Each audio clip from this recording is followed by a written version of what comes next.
Perfect Strangers and Head of the Class won't be seen tonight. Ah! We've been robbed! Now stay tuned for an ABC holiday treat. Word Balloon is brought to you by the League of Word Balloon Listeners.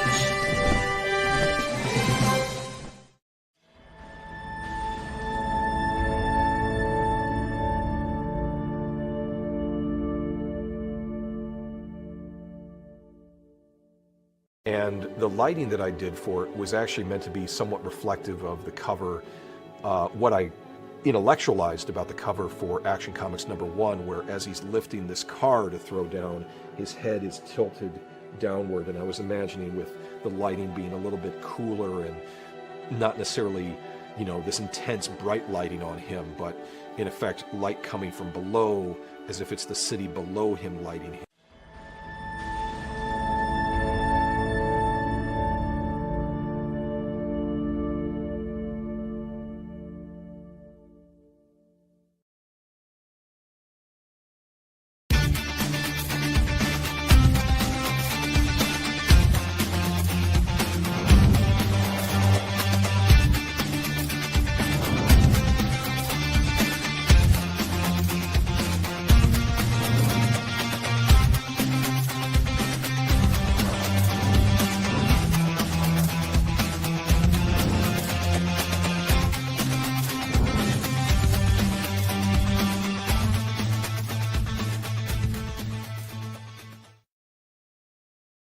Hello. Welcome to episode 238. I love that we've been doing this podcast for how many years now? 15 years. 15. 15 years. 15 years. I love that the intro and all the commercials were all echoey as hell, and we have no idea what was going on. Do you hear an echo or Not anymore. Oh, okay, good. Oh, Jesus, really, guys? Because honestly, I've got Yeah, my the earbuds beginning in. was real crazy echo. Yeah, everything was an echo in the beginning, but Mother. Yeah, but not anymore. I think I'm it's that asking little the chat. screen. It's that little screen. yeah, You maybe. got rid of that. The vertical screen thing? Yeah, I think so. Without That's that, okay, maybe, because maybe. I don't know. maybe. But I don't know. I don't I'm know if you asking the could see chat. that. I don't know I'm if you could see that on YouTube though. Let me see. Because honestly, I don't have it at all. I liked it. And- I liked it though. It was fun. It was like I was thinking through the intro, like we've been doing this for 15 years now. We still don't know what the hell we're doing, so it's good. Yeah, our Ken- YouTube channel has it as that little screen. The vertical? Yeah. Yeah. I don't know if you want it to be small or you want it to be large. Everybody watching is saying that it sounds great from my YouTube. Okay, great. All right, So- so it's working. I love Can it. they see us large or can they see us vertical? I think it's set up for whatever. Yeah. Yeah, I think it depends on your thing because I can do vertical. Oh, you mean if you're on your phone or your computer? Well, more so already like if you I was for people who don't know what we're talking about. If I may, the StreamYard is now offering a new option that we can stream vertically, meaning Instagram, TikTok, YouTube Shorts, and if we want to present that way, if we want our butts in the air to present that way, we can do that. And I was trying to explain to the guys how to knock out the vertical window. They may have it open, so on their end, they may be dealing with an echo. Are you still dealing with an echo, guys? No, not anymore. No, Okay, great. But the YouTube channel shows it. I think I said it that way when I told you we've been doing this for 15 years. I don't know what I'm doing. Right. So I think I said it that way. So this is a very special episode that we will present vertically to all of you. The vertical episode? The vertical episode, yeah. There you go. So But the sound is still good. That's the most important. I like absolutely because the audio is the driving force. The fact that you could see us, that's a bonus. Yeah, that's bonus. People want to see us handsome and stuff. I'm telling you, already off the air. Fellas. He's got one button slightly off to the side on his cap, and it made his hat look askew. My pin, yeah.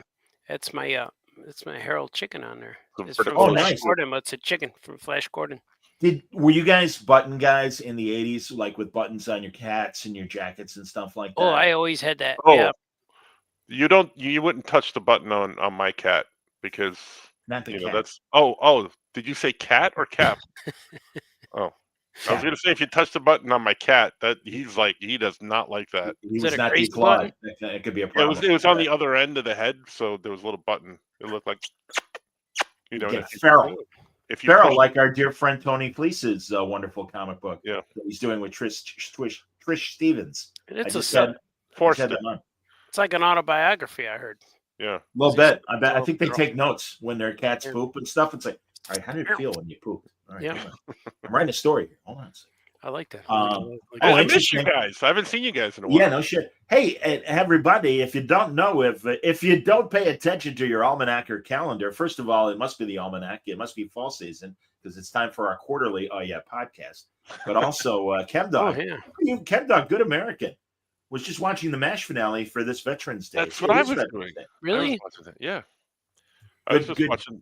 That's a good one, Artie. on If the you, I big mean, screen. you might be out of context because you don't want to appreciate some of the backstory. Should I just start with the last one?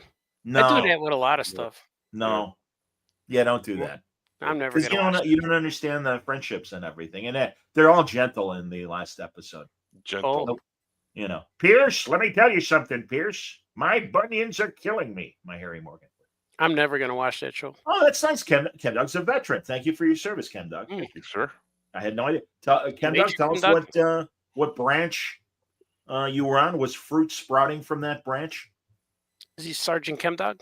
Could be Corporal ChemDog. I don't know. Major Chemdog? Captain ChemDog. Mm-hmm. Well, I want to go with the Last- alliteration. That's like if I was writing ChemDog as a military man, Corporal? from a rank that was alliterative, that means the same consonant at the beginning. The K sound, like the m sound. If he was a sidekick, he'd be Corporal ChemDog. If he was a leader, he'd be Colonel ChemDog. So, I like that. oh, he was a radio man in the Navy. Fantastic. Radio Man. Ever find any Radio pirate Man. radio stations out on the Seventh Fleet? You know that was a big deal in Europe. They're all back rated then. R, right? Hello. Listen, the BBC is only giving us an hour of top 40 a day. So we are 12. Here, I'm almost Michael Caine. So we would go out Hello. about 12 miles from the shore. You gonna go see that new Michael Caine movie about well, Hugh Jackman plays Neil Diamond. I don't know if Michael Caine's in it. He might be. Oh, I don't. Yeah. You're gonna go see that? I And saw Michael Caine as himself.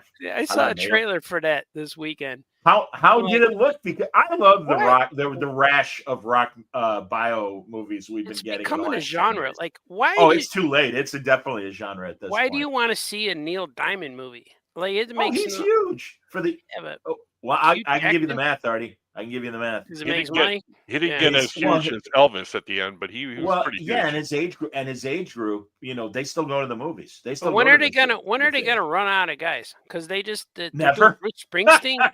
Never. like they're picking him. Like, oh, he's popular enough. Let me see how many number they're- one hits. All right, let's do this guy. But Like, they're all I'm not seniors. interested. They're all old men, so it is time to do the bios. I now, guess you know? so. Bruce Springsteen, Neil Diamond, and the Neil Diamond movie trailer. I'm not sure if it's really about him I or think it's about, kind of based sort of or- kind of on him. I or don't is know it a if it's him. couple Yeah. Well- impersonating him. I'm not sure.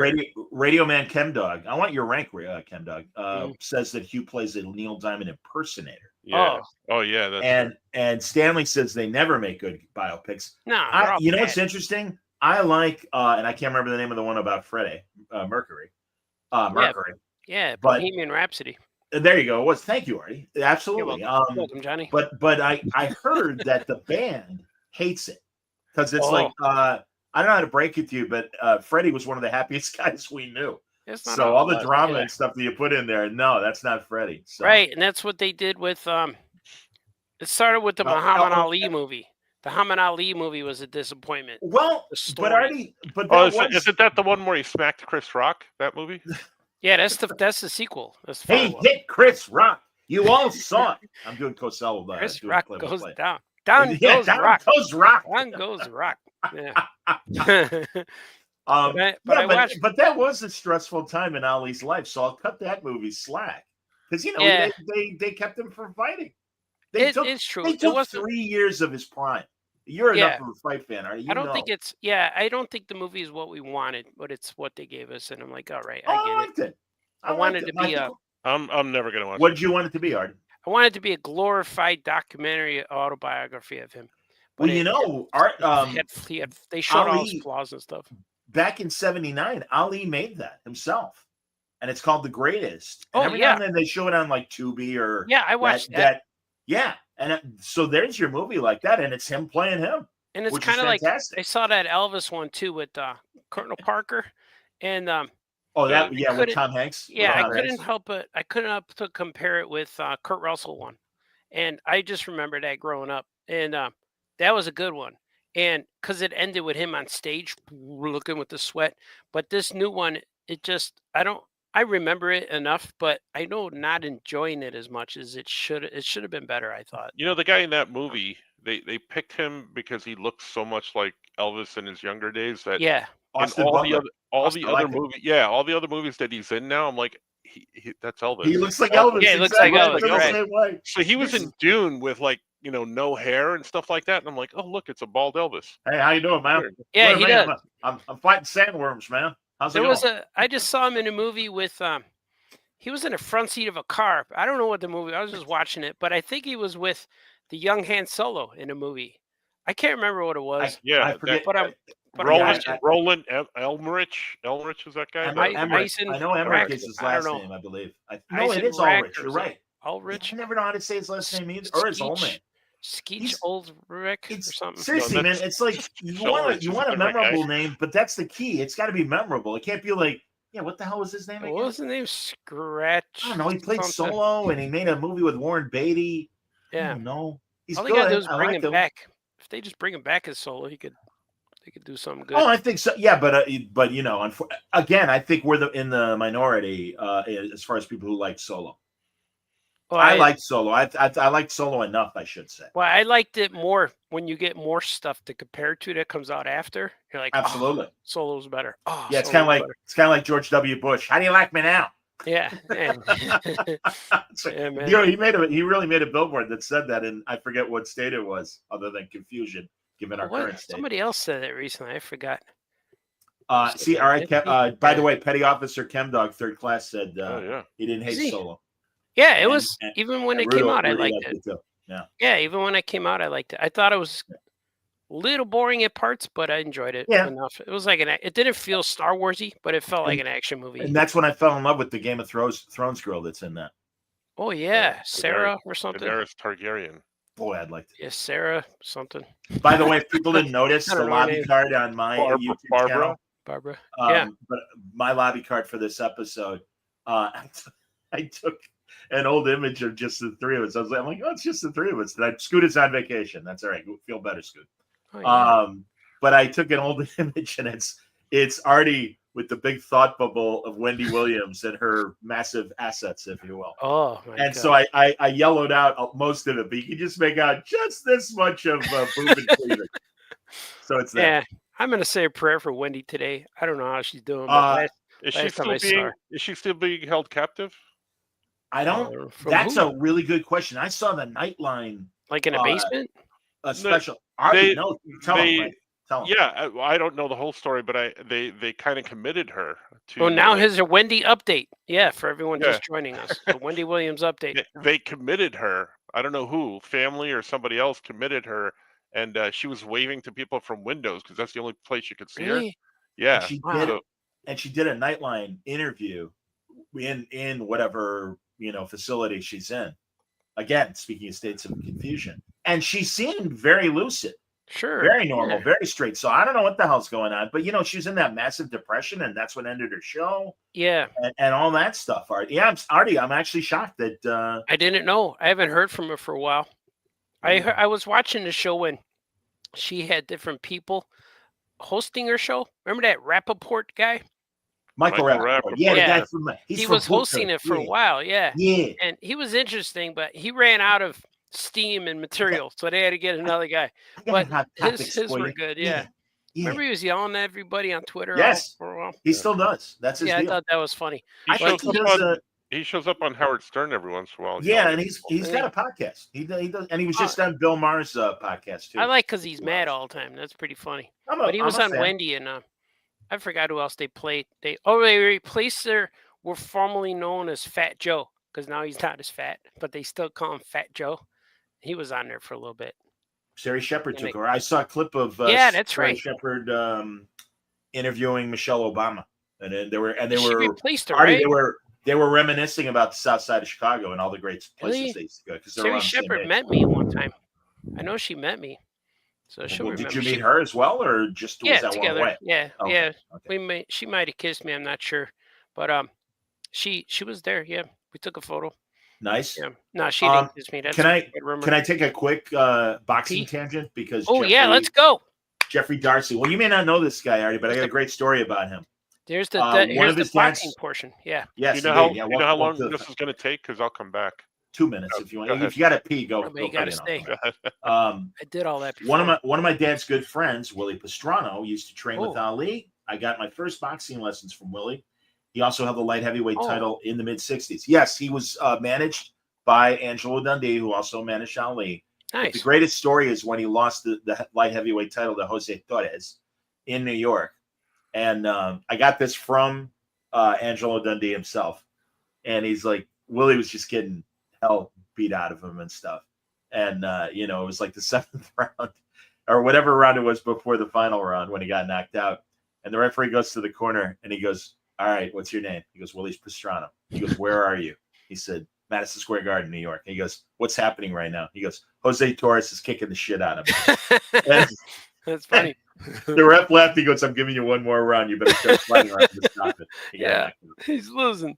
So Yeah, at least he he knows knew, he's sadly, losing. he knew exactly. He was not on Weird Street, if you will. I won't use the pejorative because that's not nice. Oh, the Yeah, it starts Street. with a Q, exactly. That's Question not Street. Question. He's on Question Street.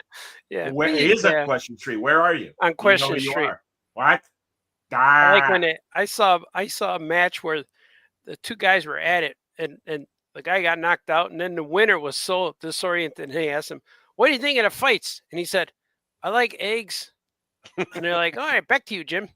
So I've seen that several times on Yeah. HBO.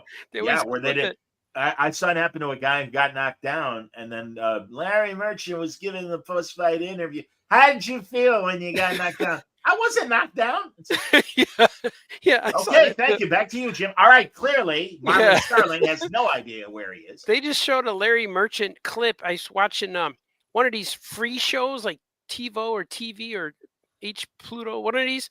They had a Larry Merchant whole segment, like 3 hours of HBO He's- boxing that was all okay. Larry Merchant stuff. I It wish I was knew. really funny. And it was He's- just all clips. Because I he- think it was his last day. He retired, but they were showing the whole clips. Wasn't And he losing it at the end by then? No, he was still sharp. Oh, no, he's still. He was no, just he's slowing old. down like any old man, but he's still good. He's still But that's sharp. they showed the clip when he goes, "If I was 50 years younger, I'd kick your ass." To To Mayweather. Floyd. Yeah, to He goes, Floyd "Come on, Mayweather. Larry, bring it." And then he's like, "Get out of here."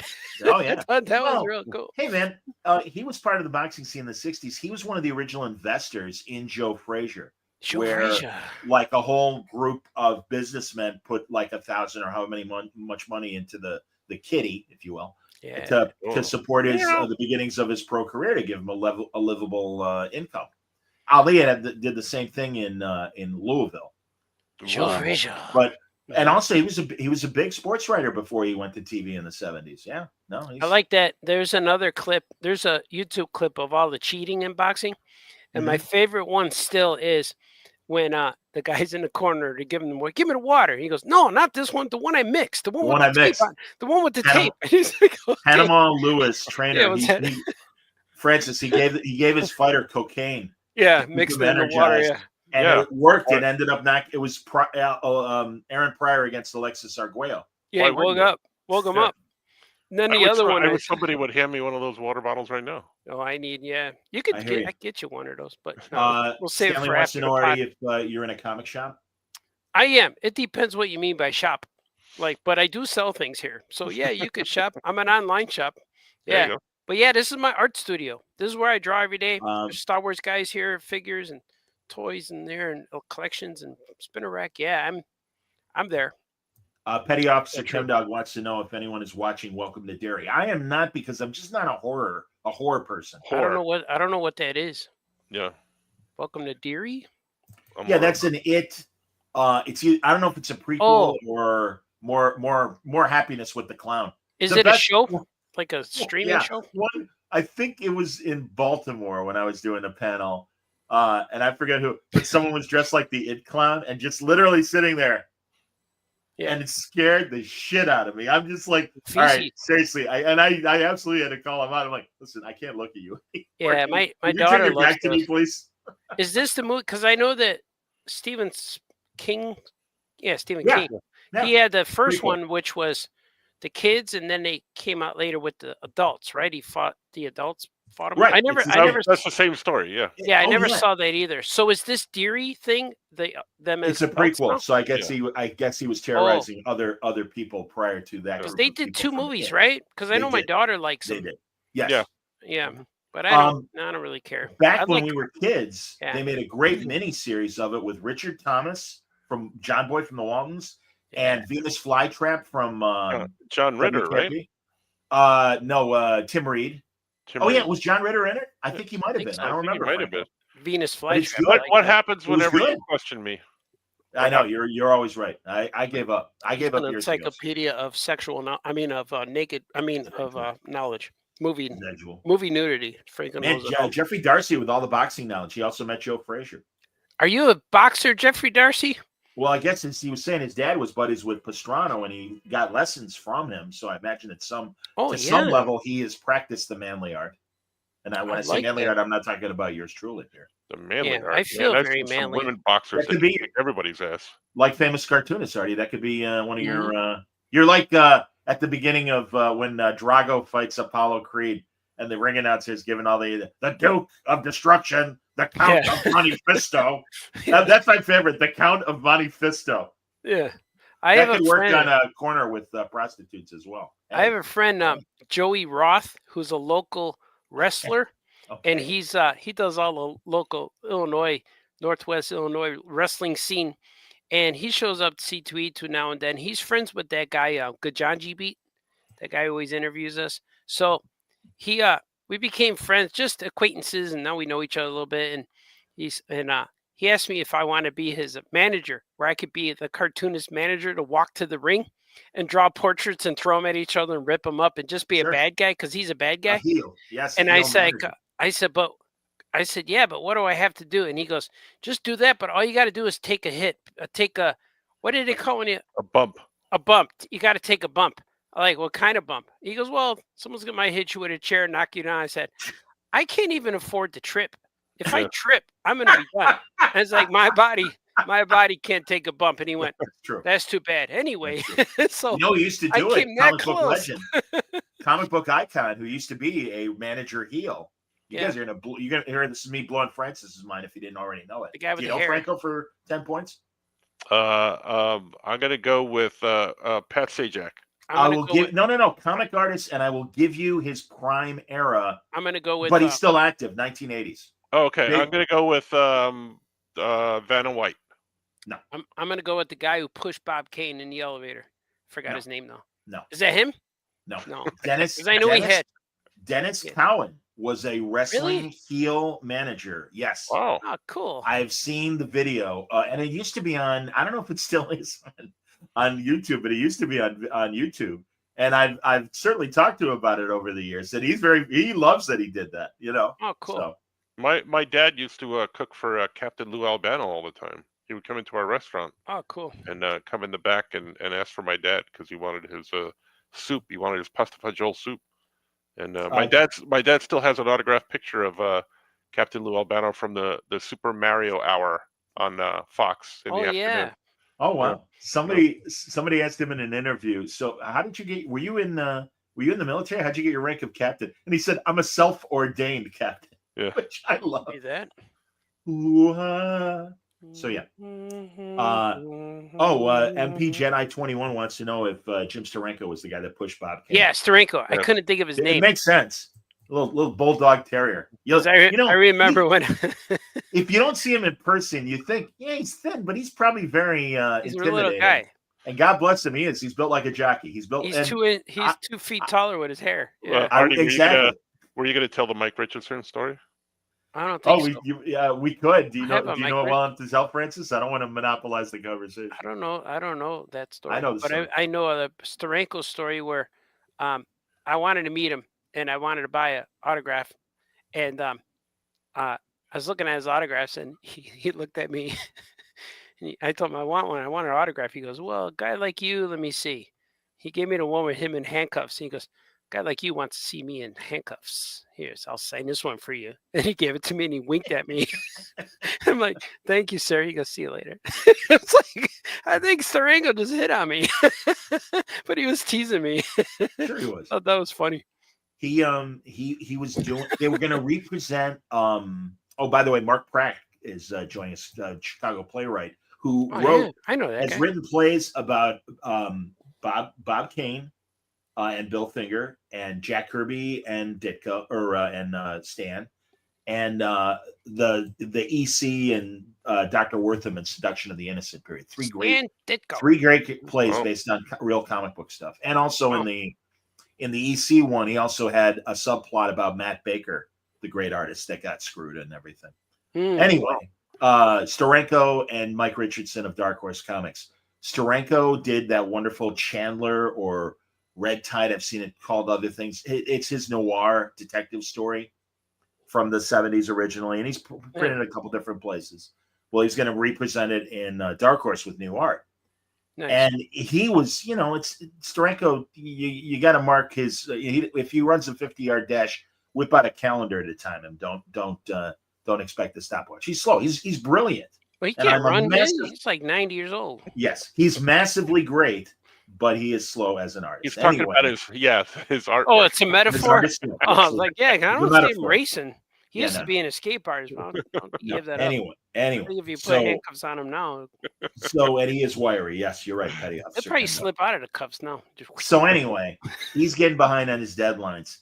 And Jim kind of like invents his own battles in his own head sometimes. And again, I love Mr. Steranko. I am a massive fan.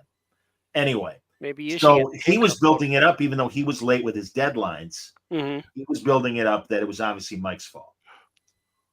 So this guy comes over from, or rather, this guy used to work with Steranko, comes over to Mike Dark Horse booth, Mike's there, and he's like, "Yeah, Jim wants you to come over." And he goes, "Well, I'm kind of busy with all this other stuff.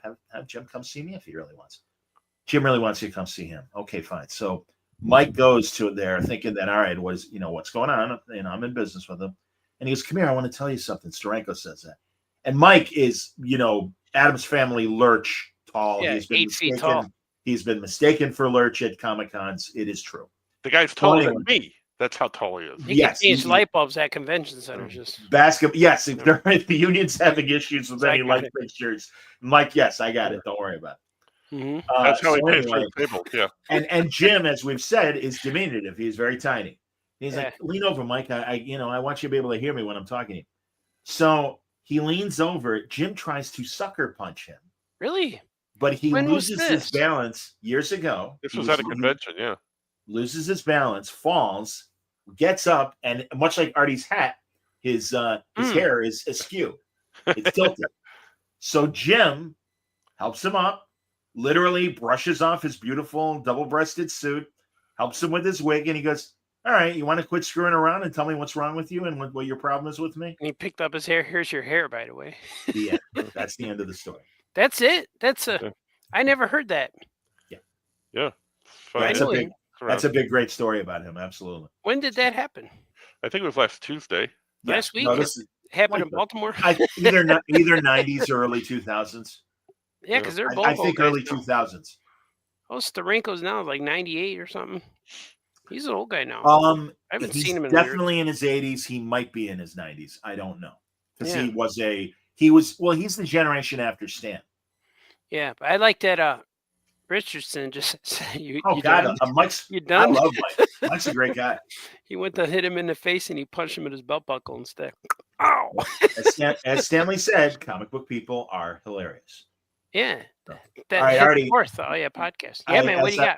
I was telling Artie off the air that sometimes even though we don't see each other for months, we do like he does rub off on me in odd ways, if you'll pardon the expression. Oof. Yeah. Ugh. And even there's- ways too. Depends. There's how an Instagram video. I don't know if you guys have seen it, where I'm assuming it's from Hispanic television, but they're kind of dressed like the Beatles, and they're singing Sgt. Pepper's Lonely Hearts Club Band. And I don't even want to approximate it because I'm sure I would offend somebody with my attempt to do screaming Spanish gibberish as they're singing, and they're going. That's as much you're gonna get. So, but it reminded me of Artie's story of whatever Mexican restaurant he was in, where there was a live band, the karaoke. and they were singing Yellow Submarine.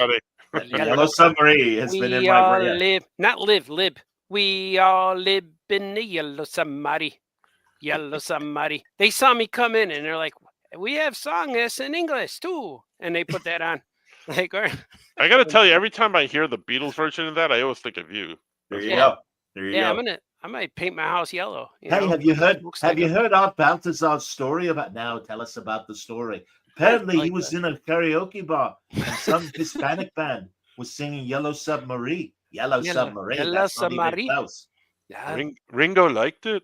I like that Art Baltazar guy. If Skoke was with us, he'd be able to do the Paul part, and I can just stick to Lennon. I like the famous cartoonist chap. Would they call me a chap? Sure. I think so. Or Chip. Do you guys remember from the 80s the British comedy The Young Ones from MTV? I'm gonna go with no. No. Okay, it was a big MTV show, and they had like great contemporary bands on it. Like Motorhead was on singing the Ace of Spades, and Dexy's Midnight Runners were on doing Come On Eileen and Jackie, 2 songs, and Jackie Wilson. But it was a weird, like totally bizarre comedy about 4 college kids living together. Well, the creator, no relation to Elton John, Ben Elton. I've been listening to his autobiography, and because England is so small, all those people like the Ab Fab, French and Saunders, and Emma Thompson, before she was big Oscar winner. Hello, she's a big sketch comedy woman with Hugh Laurie and Stephen Fry before Harry Potter movies. Yes. Well, like literally 80s. Is she in Harry Potter? She was the kid in Harry Potter. I was gonna say, if not, she should be. No, that's Emma Watson. That's boy, she's certainly grown up to be incredibly ugly, hasn't she? Emma Thompson is much older. The girl from Harry Potter, but cool. And Emma Thompson. Emma Thompson, not the girl from Harry Potter. Two different actresses. One she got old faster. Emma Thompson. Barbara. The other one, Emma Watson. Barbara, yeah. And Emma Watson. I can't imagine. I know the girl from the Potter. Put your hands together for Miss Emma Watson. Emma Watson, everybody. I can't imagine Emma Thompson. I don't. Can't imagine of which, although different comedian who is involved in late night. How's this?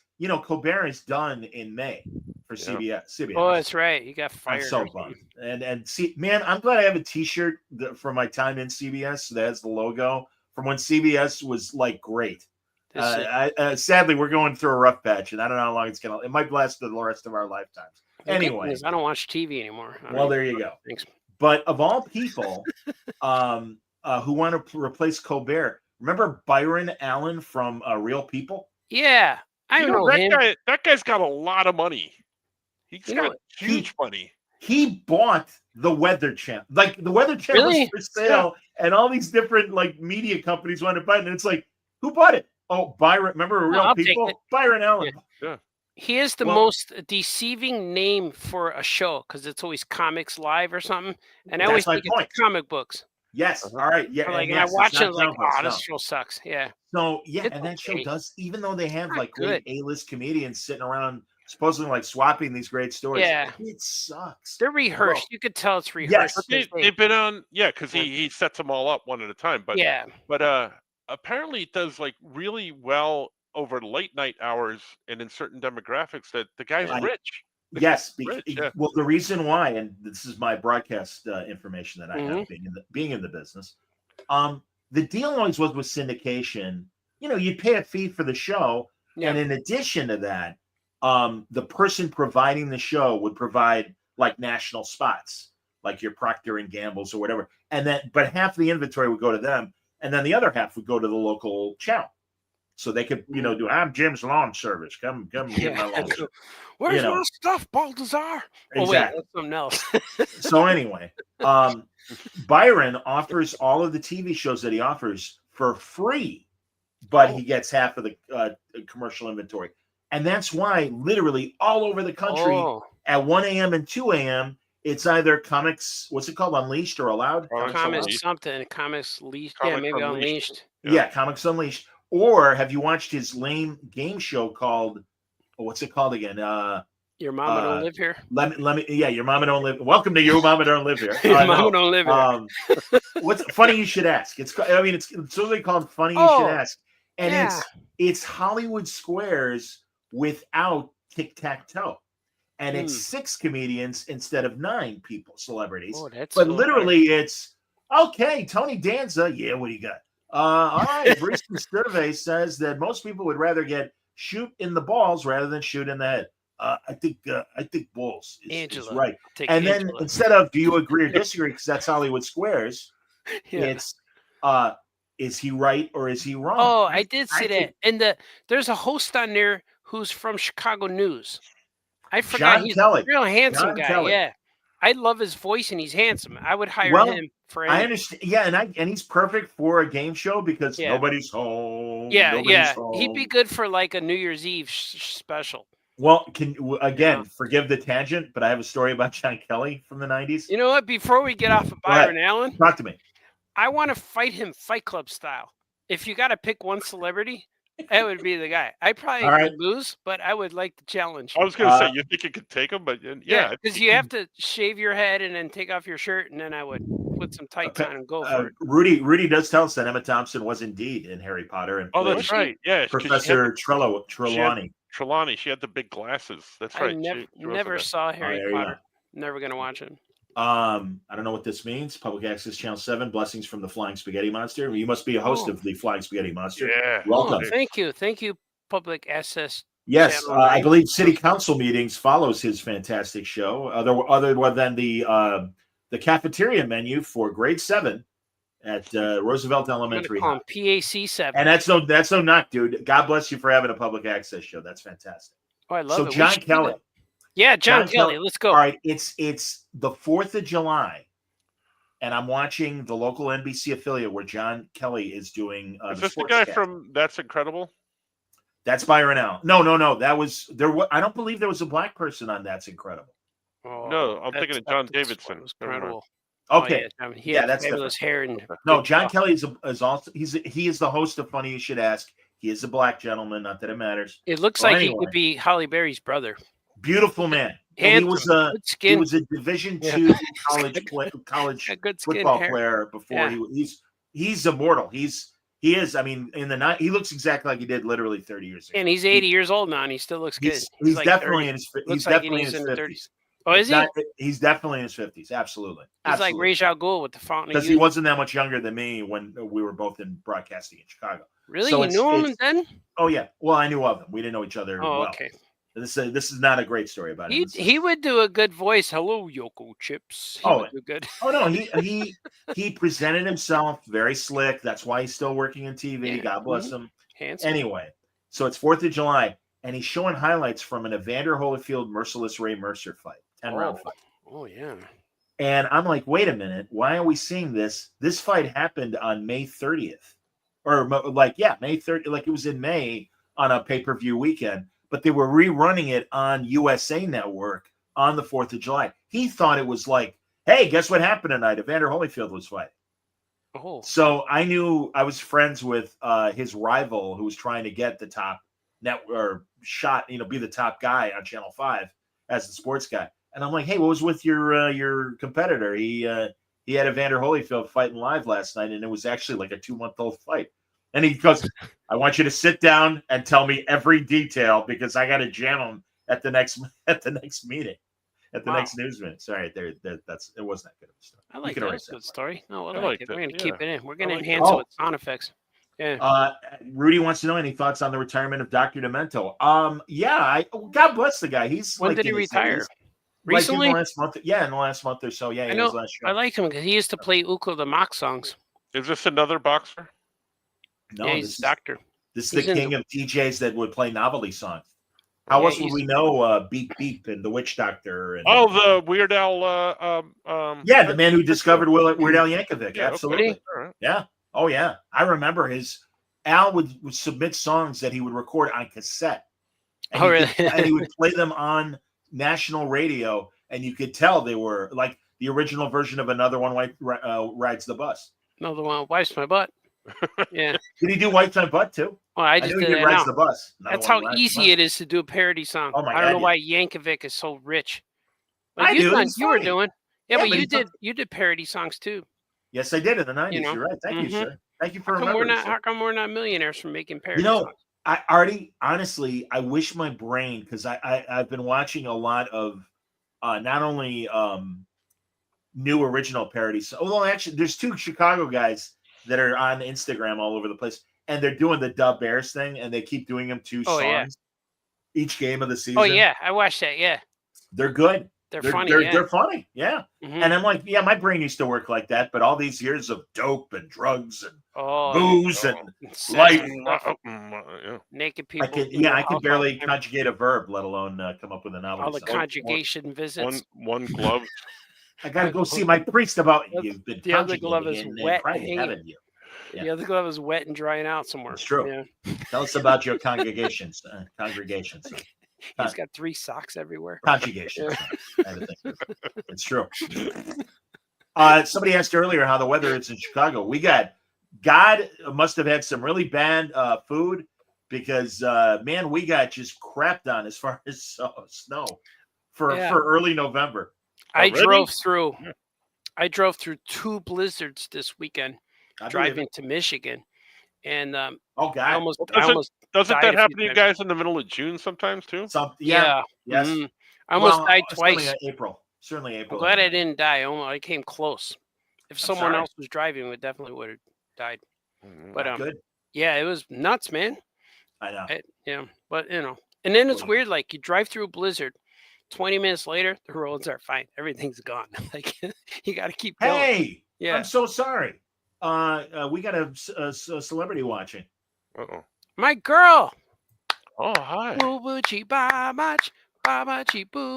My dad and his friends. I'm sorry, Audrey. That was like these are 9-minute old things. We were It's all right. you know. Oh, I didn't. No. By the way, Gigantic Jeff joining us. Jeff. Oh, yeah. There's a girl special on Oh, yeah. ABC in 20 minutes. That's I how guess my they'll be daughter leaving us to watch that. and my daughter clicks for notifications. So any of you want to get the up and up on the Oh Yeah podcast, click for notifications on the Word Balloon Network and the Oh Yeah Comics YouTube channels. That's You can true. do it right now. I don't remember this Dr. Demento favorite, the cockroach that ate Cincinnati. I don't remember that. I have no idea. But I was a massive listener as a kid. That was a great show, man. The Funny Five. It's time for number one. This is it. Here it comes, number one. Classic. Hey, Dr. Demento, all you dimensions and dementites. He was a classic 50s top 40 DJ for years before he started doing the novelty stuff. He's a long time broadcaster, massive fan. Of course, Barnes. Here's your comic book connection, Artie. Yeah, let's go. Rudy Hernandez prints out fish heads. Oh, Fish yeah. heads. Roly You know who poly made fish heads, don't you? Barnes and Barnes. You know who they were? I used to. Comic-Con royalty back in the day. It's still one of them still is. The other one's dead. Okay. Really? Yes. I hate when that happens. Starenko? Or no? Am I misremembering?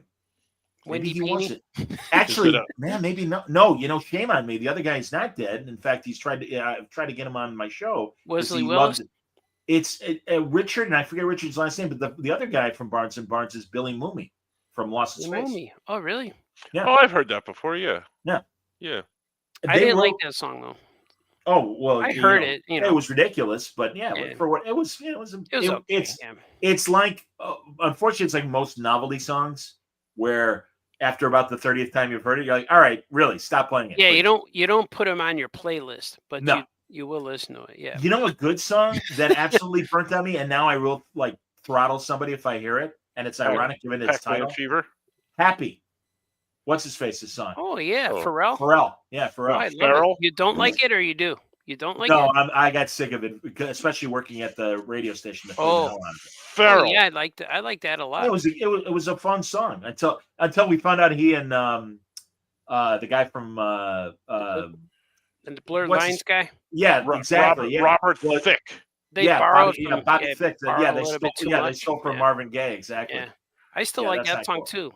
Yeah. It's a good song, but it's like I'm sure I've told the story before. We were playing Blurred Lines, and I'm like, why are we playing "Gotta Give It Up" so much by Marvin Gaye? And they're like, Well, no, it's a new song, and I'm like, every time yeah, no, not really. every time you hear Ray Parker Jr.'s Ghostbusters theme, Huey Lewis and the News make a whole bunch of money. And Yeah. rightfully, and that's a shame because Ray Parker had so many great hits prior to Ghostbusters. Yeah. And Well, all he's people good. remember is that Just like he stole from Huey Yeah. Lewis with that wanted to Oh. try. Yeah, he was cool. Great I got- guitarist. I got him. Yeah. There's a great Sesame Street clip of Stevie Wonder performing Superstition live. Yeah, And I know that. Ray Parker is in the band. He's one of the guitarists. Yeah, there's another guy back there too. I forgot who else is in it. Well, technically, know there's if a whole it's, bunch of guys back there because it's a band, Artie. But there's another celebrity. I think it might be Morgan Freeman, or Uh-huh. I forgot I think who's it's in it. Richard Hamer, Rudy from Barnes and Barnes. Now Robert Hamer. I'm pretty sure. I it's got Richard. I got some Ray Parker Jr. songs on my Spotify. I've been listening to that. Jack a lot. and It's really Jack cool. and Jill, or Mhm. The other Woman woman, Needs Love, just yes, like you good do. one. Yeah, that's a good one. And Mhm. Woman Needs Love, just like you Mhm. do. Mhm. And I like Janie. You're used the to only be one I my love, girl. and you can't change that. Yeah. You Oh can no. change your telephone number, you can change Mhm. your address too, but they can't stop me from loving you. You can't change that. It Oh was- no. that was I back was in the the day lead when singer of radio. that Yeah. was back in the day when all the songs had stories to them. Now it's just like a Yes. whole bunch of choruses and that's it. Yeah, put it in your Yeah. butt. To a So jazz do you Yeah, they know? put it in your butt songs. Do you know the? Do you know the Not wrong. artist Taylor Momsen? Is she she's like Taylor a- Swift's aunt? No, she's No. like a singer. She's a young one. I know of her. I don't know any of her songs. I You have to sing a admit. few bars for us? Oh, all I right, cannot. guys. Can we address that? Oh, I'm sorry. Sorry, Yeah, Frank. let me please. finish the story, Johnny. Let me finish the story. No, Tell me. Taylor Momsen's like a singer, like now, whatever. But I don't know any of her songs. And she did one of the things for the Rock and Roll Hall of Fame where she sang one of the songs for Soundgarden because they inducted Soundgarden. And then Jim Carrey was Finally. the one that inducted them into the Hall of Fame. And then they took a picture of them together, Jim Carrey and Taylor Momsen. Taylor Momsen was Cindy Lou Who in the movie with Jim Carrey. So Wow. that kind of blew my Cindy Lou mind. Who. That was Wow. Yeah. Yeah, What so- is that? the Jim Carrey Grinch movie. How you still? Oh, how was she the little kid? She was a little kid. Yeah, now the she's dog- an yeah, the little adult? girl. She's not a little kid no more, right? No, she. Well, that's no. like Daphne, who played X-23 or Wolverine's whatever. daughter? Yeah. Yeah. Yeah, boy, man, I'm sorry. I'm really sorry that she's in her awkward years. Yeah. No, she's doing just fine. Oh my god. But that's oh I my think, god. That you like basically put her and Sydney Sweeney at like two up at ends of your scale, and there's a balanced ticket, kids. Oh my you goodness. just need a few more. You need a redhead. You get some nice shades of coffee. They start you out okay. I but just you need a haven't. few They more. haven't presented other than maybe until she got in trouble, and I forget what she got in trouble for. Lana Sydney? Del Rey was the redhead that I guess could be put on that spectrum as well. I don't know that one. But something happened to her. She did a song called "Video Games," among others. She was really big about 5 years ago. Oh man, that what you call it? That I saw a picture of that Amanda Bynes. Remember that cute girl that did all those Nickelodeon shows? Oh yeah, Amanda Bynes. Yeah. Amanda Bynes. Yeah, I saw a picture of her recently. And she's got like these big tattooed eyebrows, or Oh, yeah. She's She- troubled. She's troubled. yeah, she. Well, she, did you she's got see- like I- a tattoo on her face too and She's stuff? finally interesting. Yeah. Did you? As we make fun of human tragedy right here on the IF. Come on, bring it. Imagine going No, I out was with going to her. say, have you watched that? And this is like sad, but and none of us had an idea, that amazing Nickelodeon documentary series about the big fat guy that was in Oh, the charge of all Dan, this. Dan Schneider. Dan Schneider. Yeah, Oh, if she Yeah. touching stuff. for touching, Yeah. or if not touching girls, he hired people that touched young, and not only girls, also little boys. The kid from Josh and Drake, the one that was animated Spider-Man voice. It is the creepy portion of the podcast. Yeah, sorry. He was the guy that was on Head of the Class. He was the nerd. The fat guy was, yes, he was one of Howard Hessman and Billy Connolly's student. It's my student. He's touching little people. We could Fight Club style that guy, to throw him in the Fight Club pit. Yeah. We should with no shirt and shave his head. Yeah, go for it. Yeah, he made it. Yeah, he made a ton of money before he got canceled. So I don't feel very bad about that guy. That guy's a bad person. He's in a hot. Very bad man, in the words of Billy Mooney in Twilight Zone. He might be a listener of our show. You never know. Could be. It would not surprise me. No, man. Podcasts are easy to get. Yeah. If you're interested in finding out where we're broadcasting, you can go to anywhere your podcast listeners can listen to. They're already here. Why would you tell them that? Yeah. Why would you say something like that? Tell your friends. They gotta know. Yeah. Right. Mm-hmm. You could clip that and put it as a YouTube short, whatever they call it. Yes, Jeffrey Darcy, you are correct. Ray Parker was indeed radio, and that was his band in the 70s. Really? He still has Jack and Jill, the 45. Just like. Why did you think Jack ran down the hill? Because Jill took his bucket. He wants that bucket. He needed love he couldn't get from Jill. He was dissatisfied with Jill and the pail of water on the hill. She had chicken in that bucket. That's why. Well, how do you think my Harold feel? What the heck? Stop the Heralds before they went up the hill. Why wasn't a boy named Bill? It would be called Jack. Did they have red soda with their chicken on the hill? Red Pop. Heralds? It's called Red Pop. Excuse me. Red Pop. Red Pop. Yeah, we got to go back, man. See Tweet who's coming. I'm not. I didn't remember this. Boy, Jeffrey really paying attention to the lyrics of Jack and Jill. He loved Little Red Riding Hood, apparently. Oh, see, she had a bigger I did bucket. not know that. Oh, that's another thing. I went to the Museum of Broadcasting in Chicago here. Yeah. Last week, and this guy that I know that's been on the podcast, Mark Malkoff, big podcaster. He had the Johnny Carson podcast. Shout out to Mark Malkoff. Hey. Speaking of John Davidson, one of his indeed. Speaking of John Davidson, one of his guests on the Carson podcast of his experiences on the Tonight Show. John Davidson's still alive. Beautiful hair, Artie. Good hair still.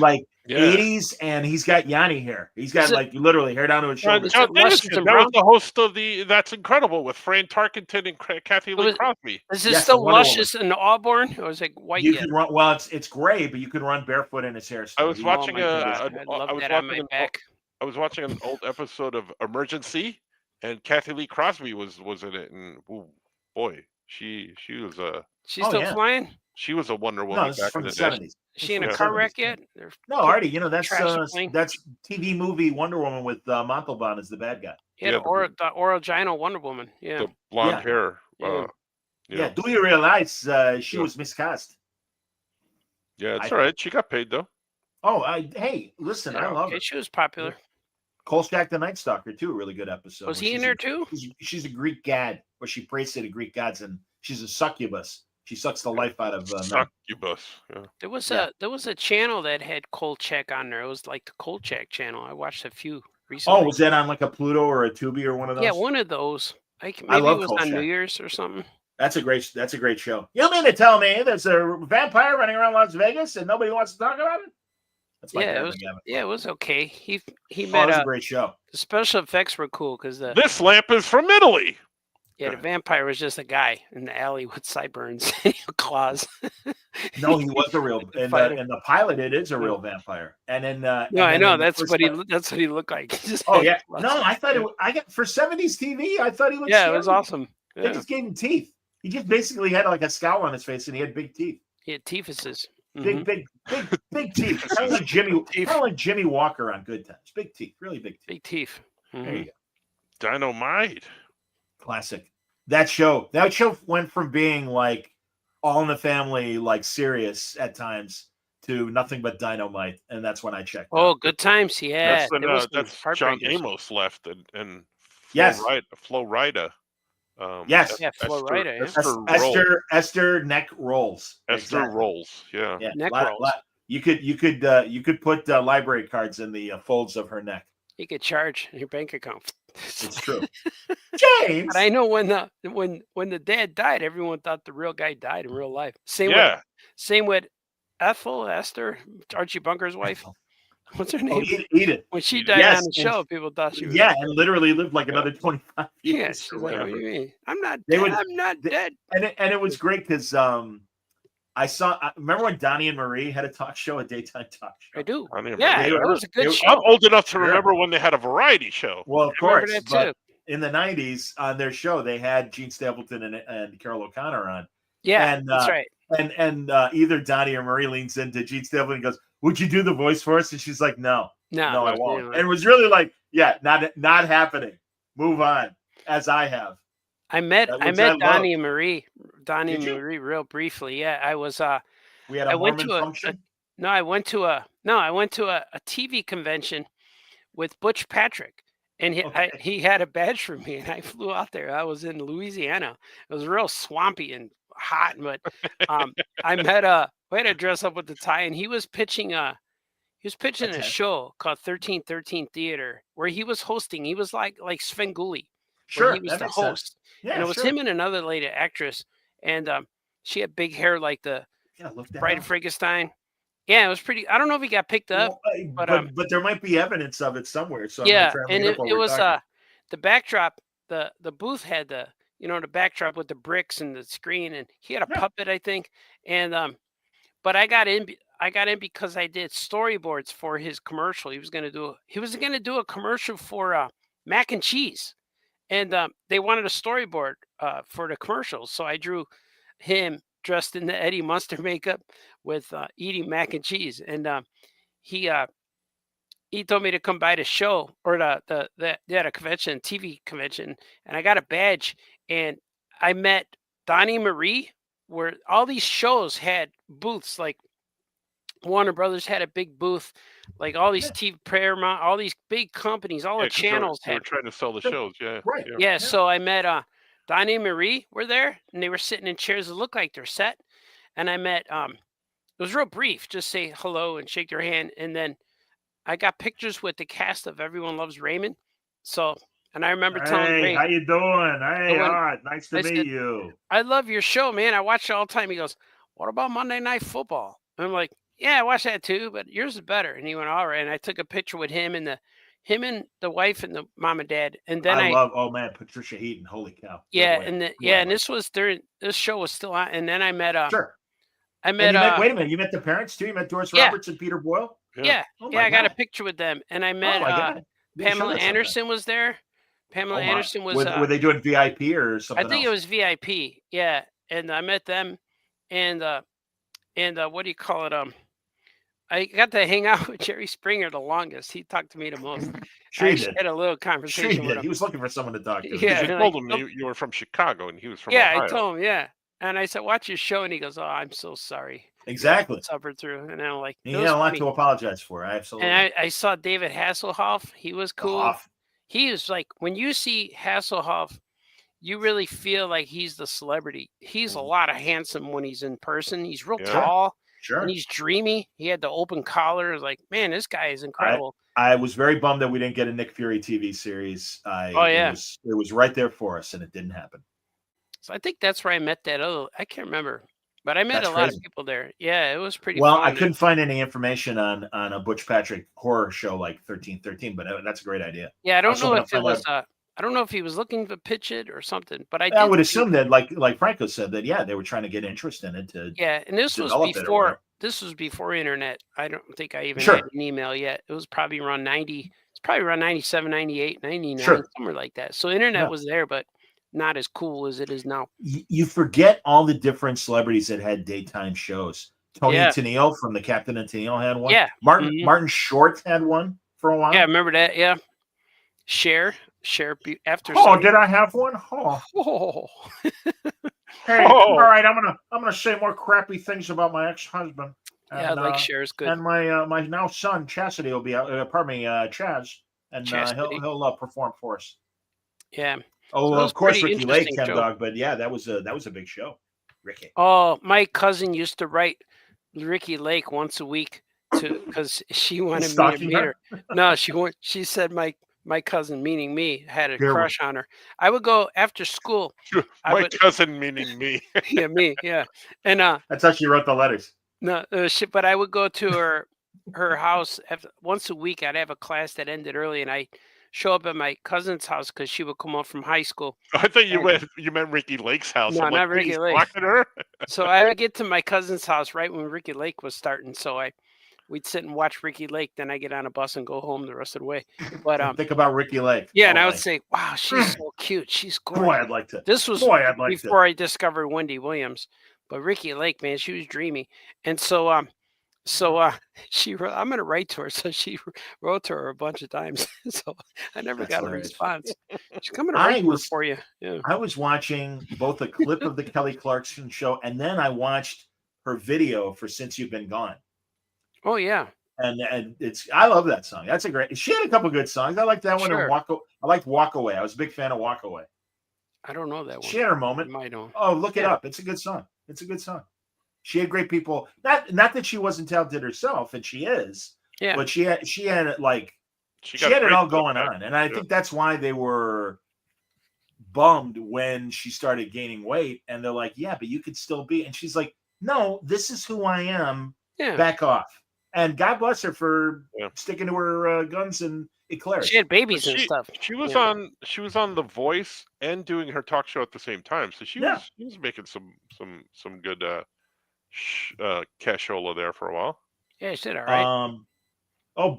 Barry Lopez. I don't know what con it is, but he says he's got his tickets for the con. con. See you in San Diego 2026. Con. San Oh, Diego. Barry, Oh, there you go. Very Hello, buddy. Mhm. Barry, Yeah, man, we'll be Barry, there. Barry. So far, Yeah. I submitted all the stuff.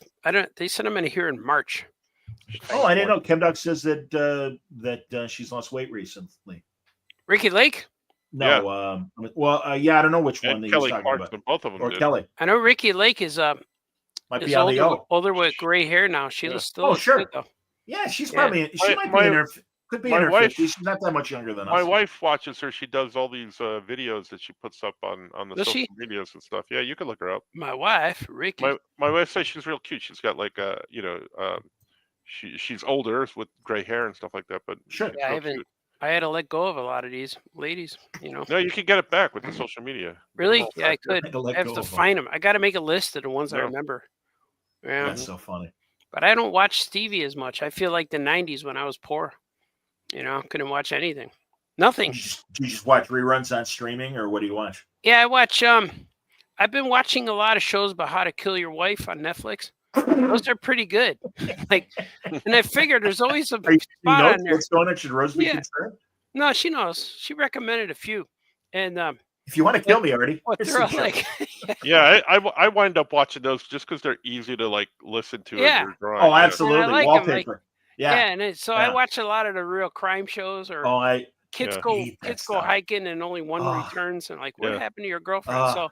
So those are and the interesting. There's No. always a show about a cruise or something goes bad on a cruise. Either somebody disappears or somebody poops on someone else or Sure. something happens. So I've been watching that, and No. but I don't watch a lot of Scripted. live TV. I watch at dinner we watch 2.5 Men. I started watching it from the beginning because I never saw the whole thing, so I always saw the Ashton Kutcher episodes. I hate So- those episodes. I really Yeah, do. they They got too stupid. they got too silly, wacky. yeah, they got a wacky. little bit too out of character. I like when Alan was trying, as opposed to Alan's. John Carter's Yeah. just a loser. Period. Yeah, It's like, I'll do we anything get as it. long as there's money. Yeah. well, and hey man, God bless them for running the string post Charlie Sheen as long it as went they 4 did. more years or something. Yeah. Oh yeah. But I'm watching So, we put them on. I just put it on at dinner. I just put on the pilot and No, just I get it. because I never saw the first season, especially first season. And the kid was funny knowing- when he was a little kid. Yeah, knowing how it ends too, with Yes. Yeah. now I see that Rose, the character, is in the first episode, and Yeah. it's cool. It's like, and I like watching it for the writing and the jokes and the gags, Yeah. and it's just really good show. No, it's and funny.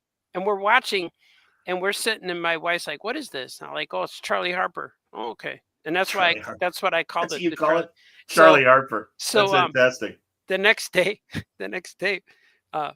we're eating dinner. She goes, "Put Charlie on and his brother." I'm like, "Okay." So then we call it Charlie and his brother. So she has her put Charlie on. So we watched Charlie Harper today, but it skipped around, man. It skipped over, and we saw an episode 3 or season 3 'Cause- episode. I'm like, "Why is this?" Why did they Oh, look it different? jumped. So It jumped. yeah, it jumped. So I got to go back into the recording. Because Like the, IFC shows mostly the Sheen episodes, and then goes to like a 2-hour, like for like 4 hours or whatever, and then we'll go to like a 2-hour block of the Ashton episodes and stuff. Oh yeah, So- I watch. I set it to record them, so I could go back to the seasons and watch them in order now. Sure. So they You just know, keep me on. Find It's out pretty good. find out where they're streaming if you have that service. You can watch them from the They're beginning. only on I Peacock, got I YouTube think, TV. or- Yeah, they're Oh. somewhere, but they all have commercials so far. Sure. Okay. So I just 'Cause, put YouTube TV and just fast forward to commercials. can skip 'em. have you gotten to where John Cryer's dating the really young 20-year-old Candy, the real double? No, not yet. I know what's beautiful- coming. I'm Well, watching them. Because she was Rita Elastigirl in the Yeah, Doom that's Patrol right. TV, Mhm. and it was Yeah. so sweet. I saw a 2.5 Men fan thread on Facebook, and somebody picked up, threw out these. I mean, she's a stunning woman. She's just she's stunning. awesome. Yeah.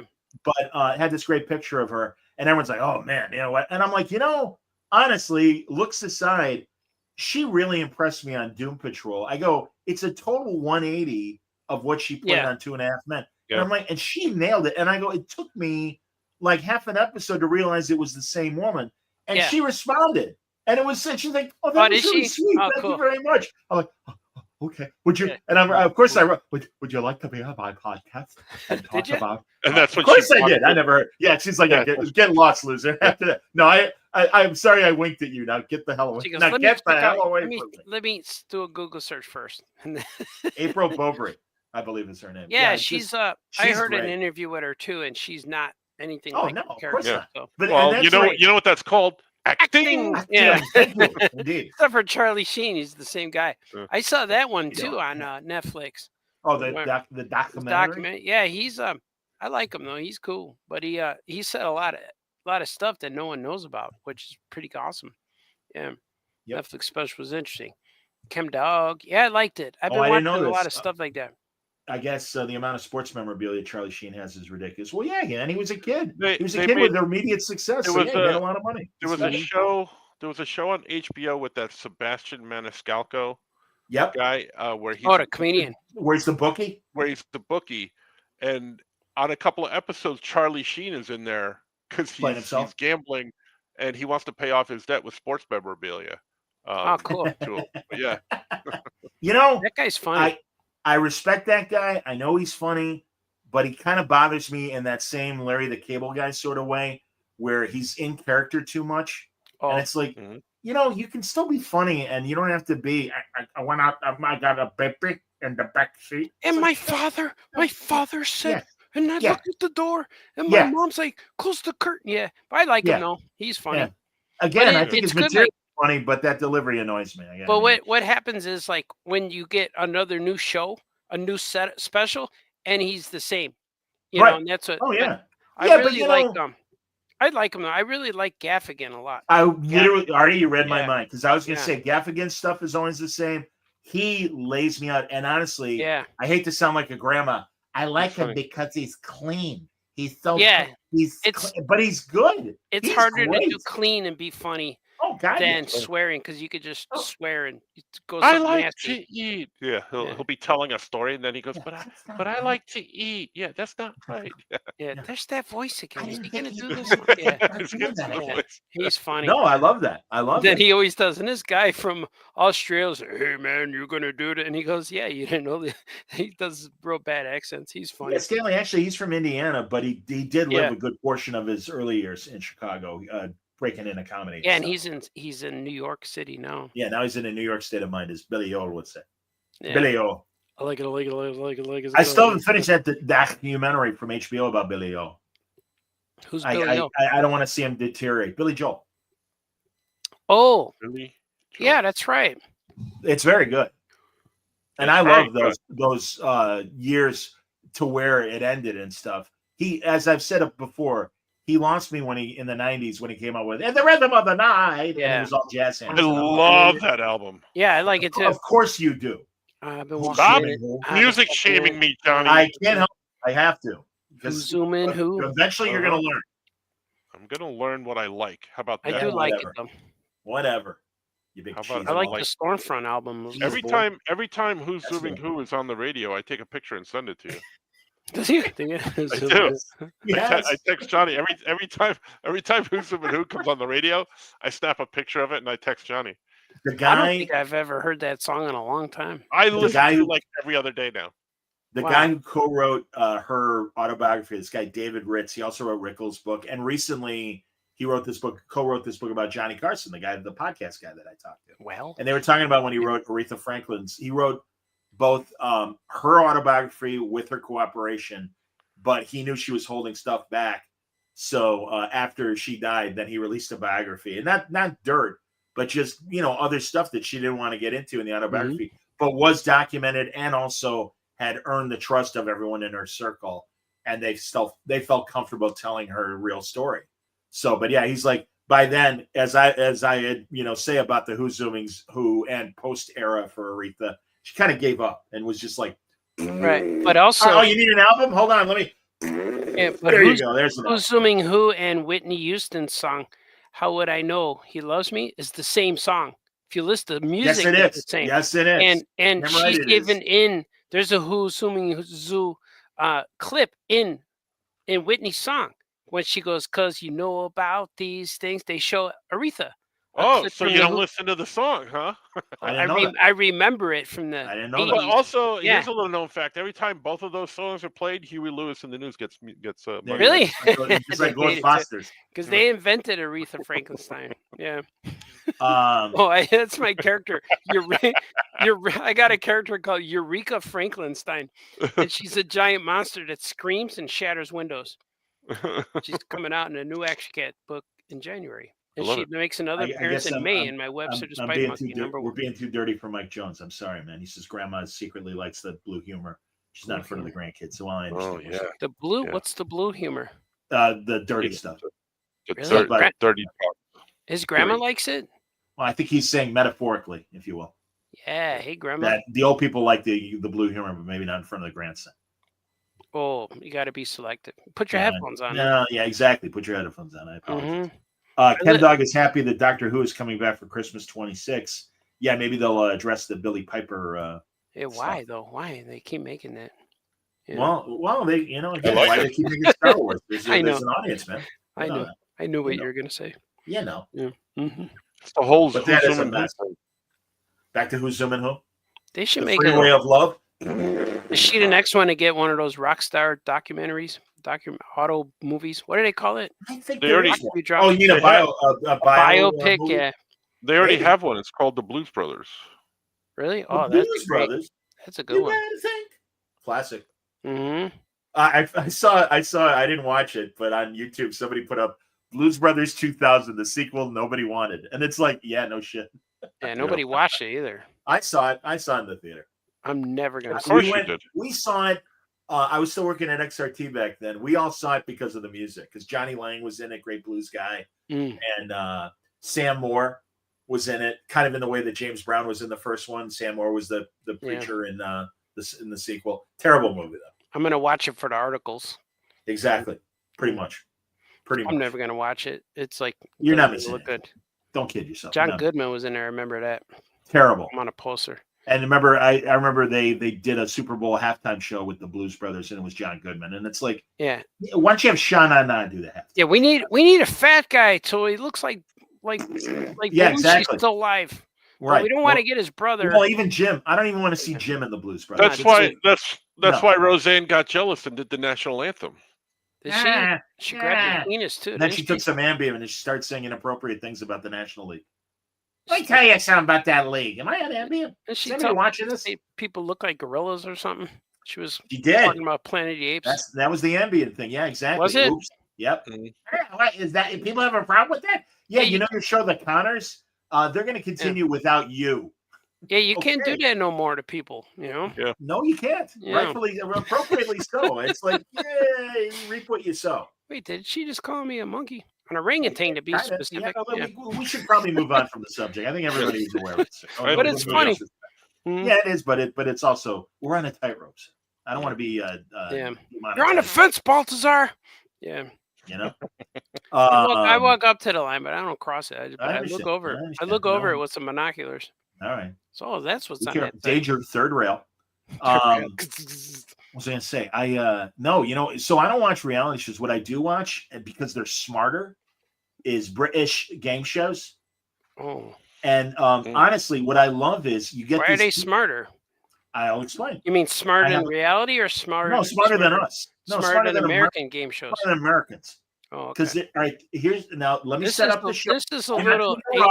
This is a little appropriation. I got a story I'm here. uncomfortable here. All right, go ahead. Got a story. All right, now I'm going to pull a Francis. Got a story. Stop. All right, go ahead. I'm teasing you. I know you. There's a game show called Pointless, and the idea is to set up the question they ask the contestants. They ask 100 people for 100 seconds. Name your favorite Aretha Franklin songs. Yeah. And you are supposed to come up with a correct answer, but the least popular answer among the 100 people. So obviously, Respect is going to have like 95 people saying Respect. Like basically, Who's Zooming Who might only have 10 people. Go ahead, Frank. But like a reverse Family Feud, basically. Yes. Okay. And that's why it's called Point. And if you get one, like a song like Do Right Woman that nobody remembers, but was a hit of Aretha Franklin's and made it to the top 40, and it's a 0, then they add money to the jackpot at the end of the show that they ask the final contestants a big question. And it's hard. And also what I love about it is it's general knowledge. So it does pop culture, it does movies, it does TV, everything else. But it also does like types of birds and hard pop culture, like, all right, let's do the bestsellers of 2005, the books. And you get these working class people that have spent their lives in the well, I've been working in the coal mines for 35 years. So my chemistry knowledge isn't what it used to be, but I believe the periodic table symbol for oxygen is O. And it's like, but hard ones. And I'm like, this is a great idea for a game show. This is so clever. And of course, they tried it in America, and it failed because the contestants were too stupid. Because what's your favorite color? What? The word on the street videos, people don't even know what the state. Exactly. So that's my Pointless story. And mentioning that, Artie, have you seen the people in Instagram where they ask the young women, and it's guys and a girl, and it'll be like, okay, who are the Allies in World War II? What? The Allies in World War II. What does that mean? Well, like who was on our side? Was Japan on our side? No. Barbara? Exactly. And or when did World War I happen? I think like 1600s. And it was great because they had one woman on who's like, well, I'm Native American and our people have been at war for. Yeah, but that's not the question. The question is, when did World War I happen? Yeah, I don't know. Right before World War II. So anyway, exactly. As Rudy points out, instead in America, we get game shows like 99 to beat and The Floor. Exactly. The Floor. That's Rob. I believe that's Rob Lowe's show. The Floor. Rob The Floor. Lowe. I think that's acrylic tile. I could be. It looks like wood, but it's actually vinyl. What kind? That's ceramic. Exactly. The Floor. The Floor. Made out of concrete. Or I was telling a friend about you win. Or Deal or No Deal, where the entire game is hot chicks opening briefcases. And Howie Mandel, the banker's really upset. I don't know. Yeah. It is the most inane show. Literally, as game a chance. Scorsese says on the movie quiz show, people don't care about the questions. They're watching the money. They're all watching the money. Yeah. And that's the only deal. But I love that show and I can't believe in today's political correct atmosphere that, all right, here's 25 hot women with briefcases. That's the show. I was going to say a bad joke, but we might get canceled. Did Stanley they have wants to know about the movie Idiocracy? Yes, great movie. Mike Judge, Beavis and Butthead. Did they have a Deal or No Deal Island recently? They did. They combined them or something. Temptation Island with Deal or No Deal. I think they're all naked opening. And they give all the contestants handguns as well. Yeah. They should have one with just monkeys opening briefcases. Did they have hot women in bikinis opening briefcases? I don't understand. Yeah, maybe because it was hot out there. Maybe could be. I'll take the chimp for 100, Alex. And then they opened the bag. I was at a friend's house and he was watching MILF Manor. Speaking of bad reality shows, MILF Manor. Oh my God, yeah, and it's funny because they did a parody of that idea on 30 Rock where Alec Baldwin's like, "It's a great idea, Melon. We've got a bunch of Cougars and a bunch of barely legal boys excited to meet the Cougars and everything. They're not into that. And now it's real.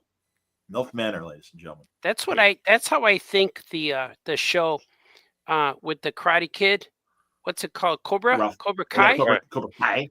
There's been episodes of How I Met Your Mother where Barney was getting married and he invited Billy Zabka. Is that his name? Zabka, yeah. Yeah, he invited him to his wedding. Remind me, who's Billy Zabka?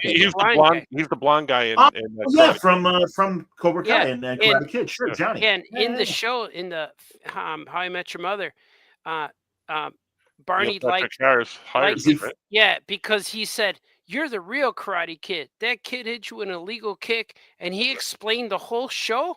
And when you watch Cobra Kai, that's the concept. Absolutely. Of the show. And I bet you that's where the Karate Kid people, Billy Zabka, probably said, "Hey, man, this is a great show. We should really do this."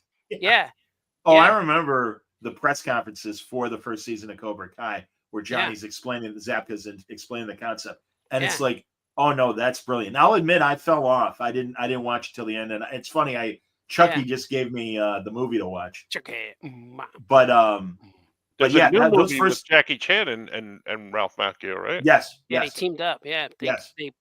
They merged all the universes. They merged. Exactly. I saw the first maybe 2 seasons of the new Karate Kid. That's when I stopped afterwards. And it's like it became the same. It became more of the. Yeah. No, I like the first season's great. Story. Yeah, Johnny's story is especially the first last season. Mm-hmm. Oh my God, it's a great story. I want to see the rest, but I'll take my time. I'll get there. I've been cleaning the house for a change, and house cleaning. Did you find the other glove? Go ahead. I found a few gloves. I did just in time for the big snowstorm that we got. I'm not kidding. You found 5 of them. But no, I was going through my external hard drives, and I forgot about this Cinemax show exactly. And aside from the porn, I found this show from the 2010s called Strike Back, and it was on Cinemax, and it was about a military espionage team that was breaking up terrorist cells and stuff. And it's great because half of it is really violent testosterone military action. Nice. And the other half is sex. And there are literally episodes right before a mission where a guy will with a female spy be like, "Oh, we got 2 hours. How are we going to kill it?" And then they cut to, and it's so, it is so blatantly you don't have to guess what the imagery is, where you got jeeps and tanks and guns. Cut to, there's sex, and here's a guy kissing a girl on her breasts, and back to guns, a lot back of missiles to boobs, going through tunnels. I was crying laughing at how I'm like, all right, that's the kind of show we miss. Why isn't that show on television? What does it call you? Strike Force? Strike Back. Strike Back. See, when you first said it, I thought it was going to be a show about bowling. Exactly. Welcome to Strike Back. Strike Back. You ever watch Celebrity Bowling? That's been on on TV and all those stations. That's a great show from the 70s. I would like that. Yep. That's right. Chem Dog is right. Johnny was a bully in Back to School as well. We had a publisher one time take us out for bowling after a convention. And yeah, that's right. Yeah, I forgot who it was, but I told him, don't you think all the artists should bowl with their opposite hand? He goes, why? I said, because it's gonna hurt. He went, oh, and he felt so bad. He kind of tolerated. If you want to, I can't bowl anymore because my knuckles swell. Oh, yeah. And it broke my heart because I loved bowling ever since I was a little kid. Can't fit you in the hole. In my 30s actually. I truly, that's what happens. The knuckles swell and they hurt. Well, how'd you get swelled knuckles? But they hurt. You got I don't know, carpal tunnel syndrome. I have does no the idea. other hand swell too? I believe it's called. They do now because I'm an old man and it's arthritis. But this is more than 20 years ago when I was still in my 30s. I believe it's called getting your swole on, Joe. My sister Penny, for my 40th birthday, arranged a bowling party with all my friends and a surprise party. So there were people there? And no, it was nice. No, like a whole 3 people showed up. No, actually, no, it was nice. A lot of my friends in different groups of friends. And I was just bouncing around from lane to lane. She's like, how come you're not bowling? I'm like, I can't bowl anymore. She's like, what are you talking about? And I'm like, yeah, it doesn't work anymore. Oh, my arm. It's broke. Oh. So you need one big hole. You could grab all of it, Exactly. Never forget, son, you're a melon. Go ahead. Classic. But yeah, what's it? Bowl without using the holes. No, even gripping the ball, Stanley, if you'll pardon the expression, is a challenge. Gripping a ball becomes a problem when you get older. Yeah. Well, here's the trick, Johnny. You got to grip both at the same time. I know. Actually, I should lube up before I bowl. That would probably help. Oh, Hey, yeah. Slippery. That guy's a bit slippery. You're on the fence right now. can you break out the jergens for me? I'm about to bowl. Yeah, sure. My favorite part about bowling was putting my hand over that air. Sure. I enjoy that part the most. Who's sweating that badly that they need Because the it dried the your blow hand, dryer? you can hold the ball. And I like when the ball's coming and it stops suddenly. Yep. And that slows down. The I like hook grabs that it. Yep. Mm-hmm. It's good stuff. Good mechanics. I've said before, my father was such a great bowler. Sponsors wanted to turn him pro. My father was a bowler. He was. That's my good. dad at our restaurant, our pizzeria. Mm-hmm. We had a canopy over the bar, and it was loaded with trophies, and literally 90% of them were my dad's bowling trophies. He was more proud of his few golfing trophies. He's like, now that's a challenge, which it is. It's a skill. But yeah, he was a great bowler. He really was a great bowler. He never did a 300 game, but he did high 280s a few times. Yeah, both sports involve balls and holes, which is really cool. That's true. I got really turned off to golf when I worked as a production assistant for a camera television crew, and we had to go golf. And the hardest thing to do was film that little freaking white ball in like against white clouds and a blue sky, and you couldn't see the thing. Follow the ball as it gets. There's by the way, great golf sitcom on Apple that Owen Wilson did. Wow. It's called Stick. And he finds he's like a washed up pro, and he finds this kid prodigy that is just incredible. And it was good. And Mark Maron is in it as well. That's great. Wow. Pretty good, man. Hey, here's Mario. Mario, come here and watch. There must not be a Mavericks game on TV right now. I think they're already out of the playoffs. I think they lost. In November, they're already out of it. All right, there you go. He hates when the Mavs lose. Bowling for dollars. Yeah. Yeah, celebrity bowling, though, it was a guy that used to be on one of the CBS soap operas. He was the host, and it's from the 70s. And everybody that was a celebrity is on this thing. And, like, it's great. And it's just them just straight up bowling. Every now and then they might make a wisecrack, but otherwise they're bowling. I don't know. Brady Bunch kids are on there. Look up celebrity bowling, Artie. You'll find there's episodes on YouTube. It's like Battle of the Network Stars. Yeah, but it was just a half-hour game show of bowling. Mm. And Roy Rogers, the Cowboy star, was a great bowler, and he's on a couple episodes, which is crazy. But all these 70s celebrities are on there. And both Marsha Brady and Jan Brady are a team. They're on there together. Boy, I'd like to. Oh no, is that appropriate? Yeah. Here actually, and they were underage, but kind of because of the 70s and stuff. Yeah, they weren't didn't matter then. They weren't that's true too. But also, mattered. Yeah. They weren't wearing bras when they would shoot their episodes. Oh my gosh! And the producers are like, "Listen, this is a kids show. You gotta wear a bra. Stop it." And another woman that did that was an adult, and it was okay, but not. Yeah, okay. She's fine. Yeah. Bewitched, Elizabeth Montgomery in the Dick Sargent second Darren episodes. There are a lot of episodes where she ain't wearing no bra over by her. I heard she wanted to protest or something. She wanted to. She's big women's. She was a big liberal, women's liberal advocate, and that's why she's like, I'm not wearing a bra anymore. It's like, we're ABC. Yes, you are. So they should bring that back. Sure, pretty good. Bowling with the Stars. Yeah. Yeah. Hi, Sammy. Let me be Uncle Arthur. Paul Lynn. Hello, Sammy.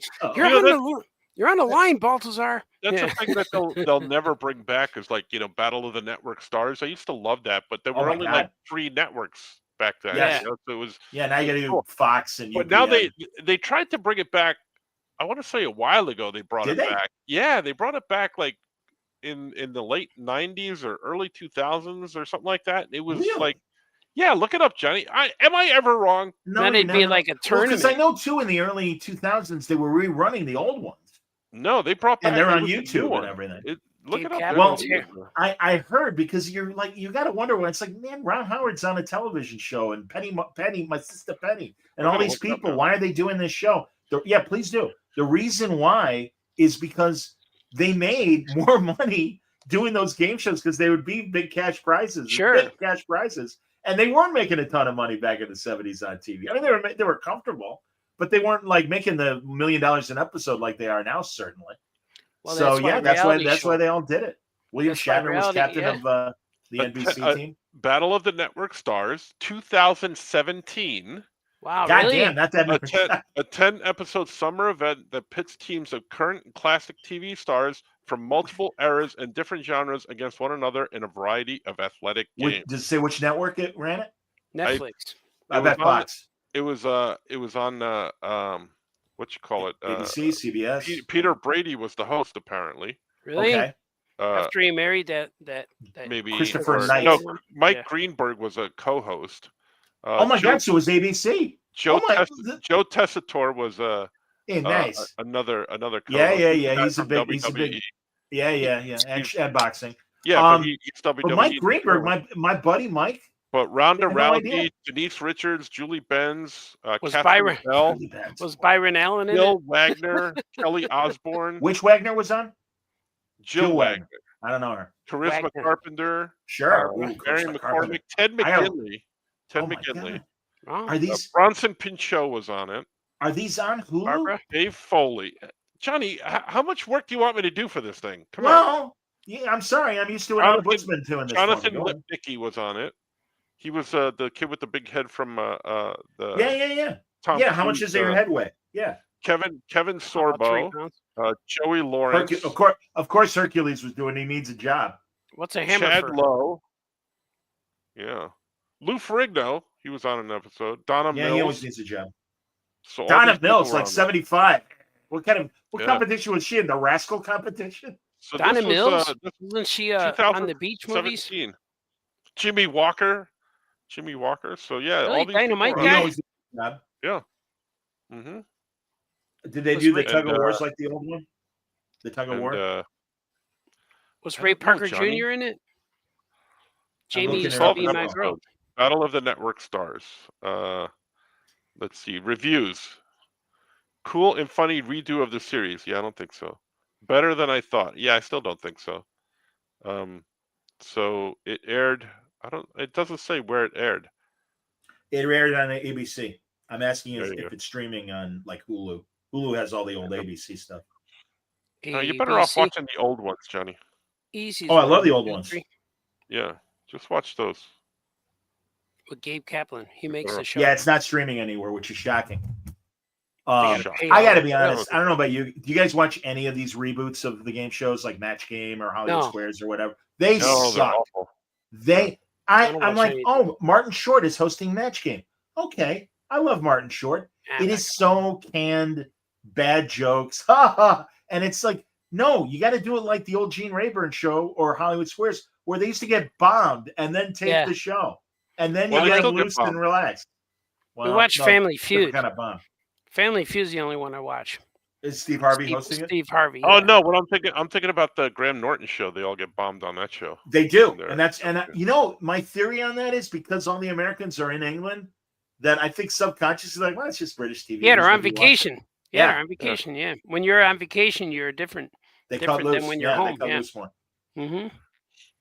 You got nothing to So- lose. Yes, you're right, Ken Buck. Back in the day, in the original Battle of the Network Stars, Robert Conrad was the captain of NBC, and that was the infamous 50-yard dash that he did with Gabe Yeah. Kaplan. Yeah, they- Fantastic, yeah. He accused him of Challenge cheating, him, and then Gabe Kaplan like beat his ass, and he goes, "Well, I'm man enough to admit when I was wrong." Yep. And Telly Savalas was on her too, but he Yeah. didn't Well, cheat, right? that's because I'm not Robert really- Conrad complained that ABC cheated in the relay race. So the judge said, okay, we'll have a one-off with the two of you running against each other. And Telly Savalas is CBS, and he's in his tracksuit, and he's chain smoking, and he's talking to Howard Cosell. Yeah. Howard, this is completely unfair. CBS should be involved with this just like the others. And it's so great because it's like, yeah, Telly, listen, while I'm destroying my lungs at this athletic competition, let me tell you, who's smoking during athletics, you know? I could probably do a 3-foot race with somebody. You know? I think my greatest challenge would be reaching for something across the table. That's the Getting out of competition I'll bed, be in. getting out of bed the fastest. Who could Ah. do it? What do you could mean do the this? remote's Oh, over there? I was telling Francis already, I've had like bad insomnia the last few weeks. Oh no! And honestly, I slept until about 2 hours before this show. Really? I off and on because I'm like, no, I still feel What time do lousy. you go to That's bed now? Are you I'm vampire yet? Massive vampire hours. Like 7 Yeah. 7 a.m. I finally fall asleep. I just switched again. I went to Oh. Traverse City this Sure. Friday to go Michigan. to the Is that- Moonbeam Well, what Award. happened? Tell me Is what that happened. is that Cherry City Con or whatever it's called? Yeah, they call it. I found out that cherries are very popular in Traverse City. Yes. It wasn't a convention. It was the Moonbeam Book Awards, and they had the graphic novel category. The Flash Gordon Adventures won the silver medal. Congratulate us, Johnny. Oh yeah, Yeah, man. way to go, boys. So Nice I going. Congrats. I drove up there How to come go. you weren't there, Francis? Because it was in Michigan. I understand. Yeah, it's too far for you. Yeah, I went. Yeah. Hey, I'm bummed. GalaxyCon Milwaukee canceled, right? Yeah, they did. Yeah, That sucks. but the show, the Moonbeam Awards, there were people Yeah, tell from me. everywhere. People from England were there. People Yeah. from all over the country, San Francisco, Atlanta.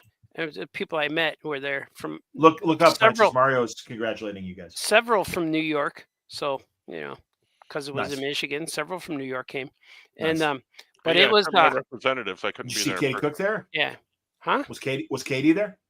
No, I didn't see her. No. Okay. And but when I got there, I didn't know what time my time was supposed to be because Mhm. I'm not Chicago time. My van says one thing, my phone says one thing, and when I got to my room, it said 3 hours something else. So I think whatever the time change, no one ever switched the clocks, so I was confused of when I got there, and I already been awake since like 1 a.m. and I just left my house at like 3 and made it there. Stopped seeing my daughter, and then I kept going straight. You're, and you're then, lucky. Can I just interrupt you for a second? You're lucky in the hotel room that just the clocks were off, because in a couple of hotel rooms where I've stayed, they set the alarm for 4 in the morning, and, Yeah. and the thing goes off, and I'm like, ah. yeah, I got up and when I set my alarm, I set it on timer. So I just, all right, I need 8 hours. So I put 8 hours sleep. And when I woke up, I didn't, the clock said like 7 o'clock. So I'm like, all right, good. I could go set up at the show because there was a book show during the day and then the awards was in the early evening. So the book show was like 10 to 2 or something. So I got up and I went downstairs to get coffee, and I'm down there and I told the girl, I think it's dark outside. Like, oh, how come the coffee shop's not open? She said, sir, it's 4:45. I'm like, what?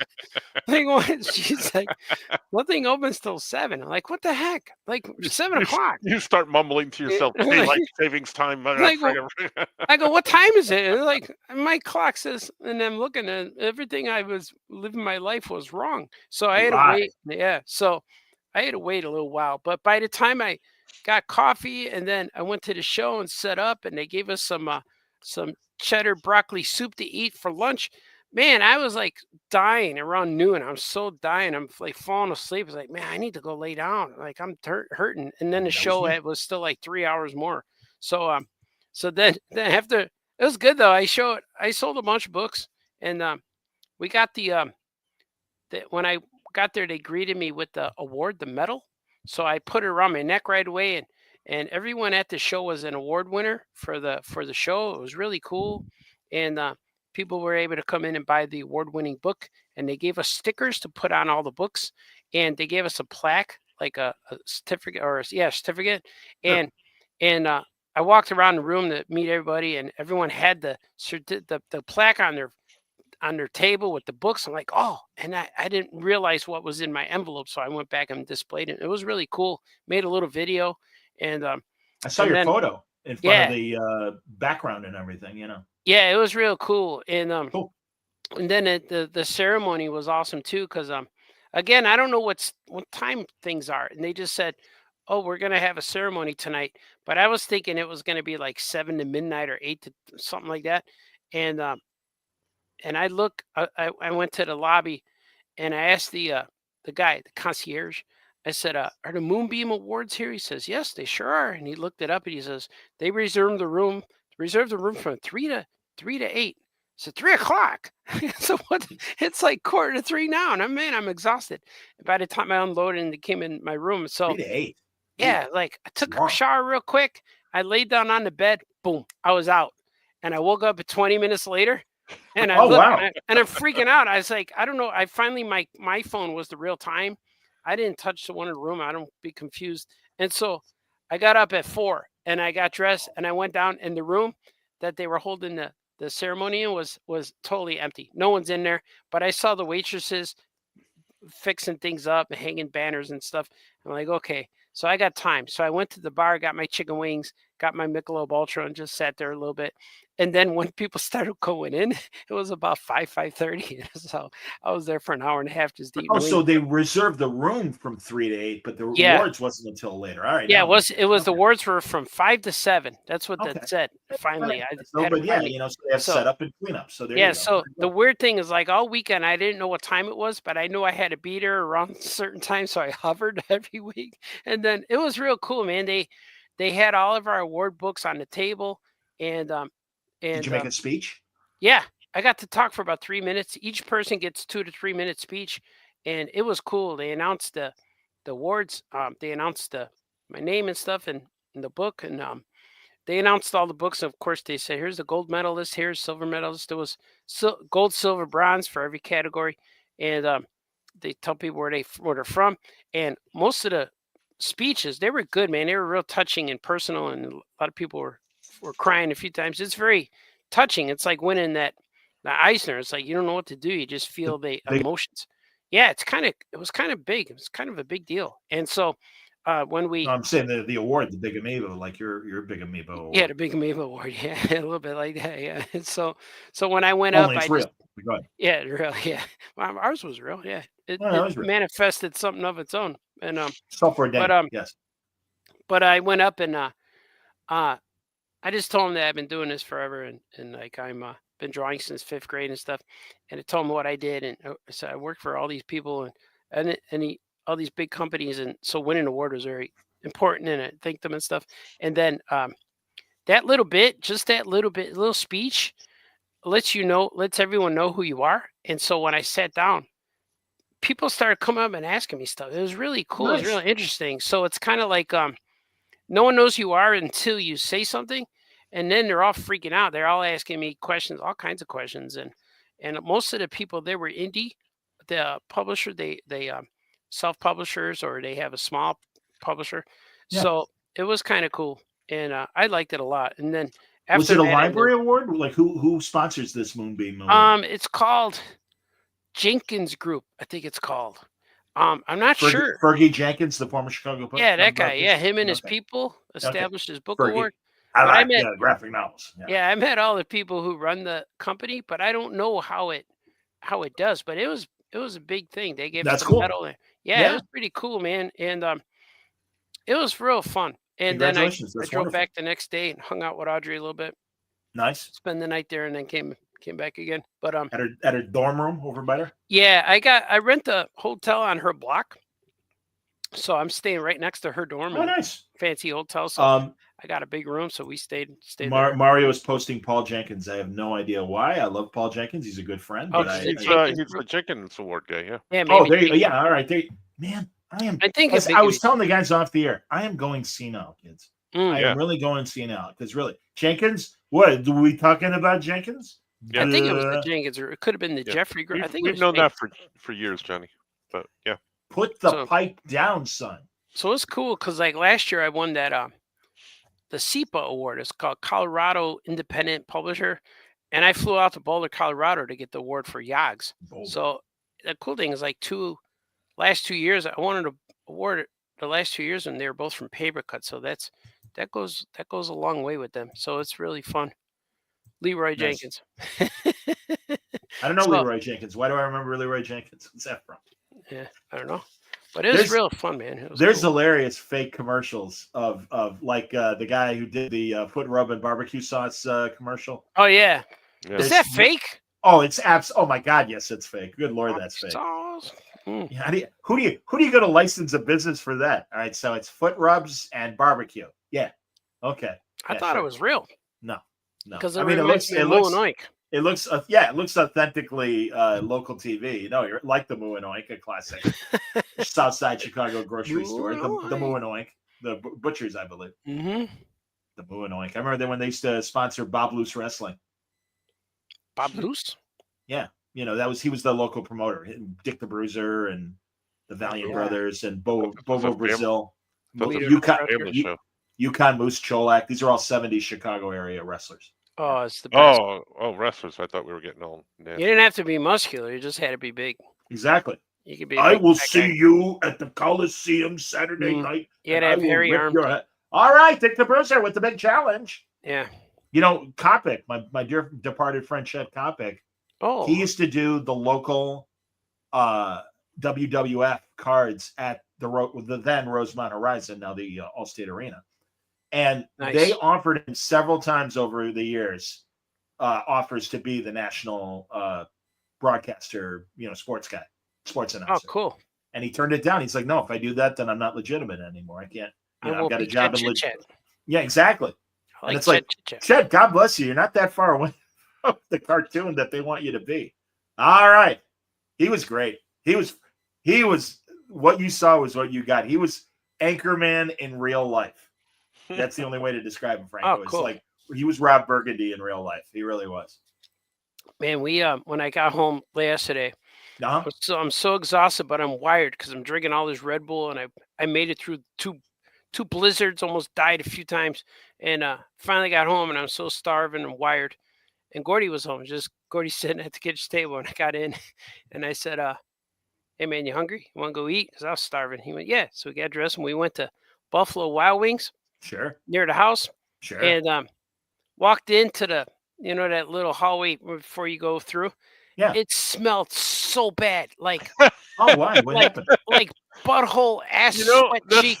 That's Oh my what I God. think. That's what I think Buffalo Wild Wings smells like every time I walk. No, into it. this is like I gotta be seep- honest. It's been a while, but I like Buffalo Wild Wings normally. But Oh, obviously not I if you get love hit it. with any sewage I smell. or crave whatever. it so much. So man, it was Ooh. like So you seepage, like, didn't stay, obviously. we walked through the hall, and like the moment you walk in, you're like, all right, it got a little better, but now it still smelled. I don't know if the seepage was in my Yeah, nostrils, they probably had a And I think that they probably had some sort of plumbing issue. my olfactory glands. I don't know what it was in. So we walked through the By restaurant. the way Artie Yeah. says olfactory, it's The like old- it's an old manufacturing It's an factory olfactory on the south gland. side of the city. The Yeah. old factory. So Go we're ahead. walking in, and like I like sitting in the bar area because you get the big stools and the TVs, and You course the- stayed?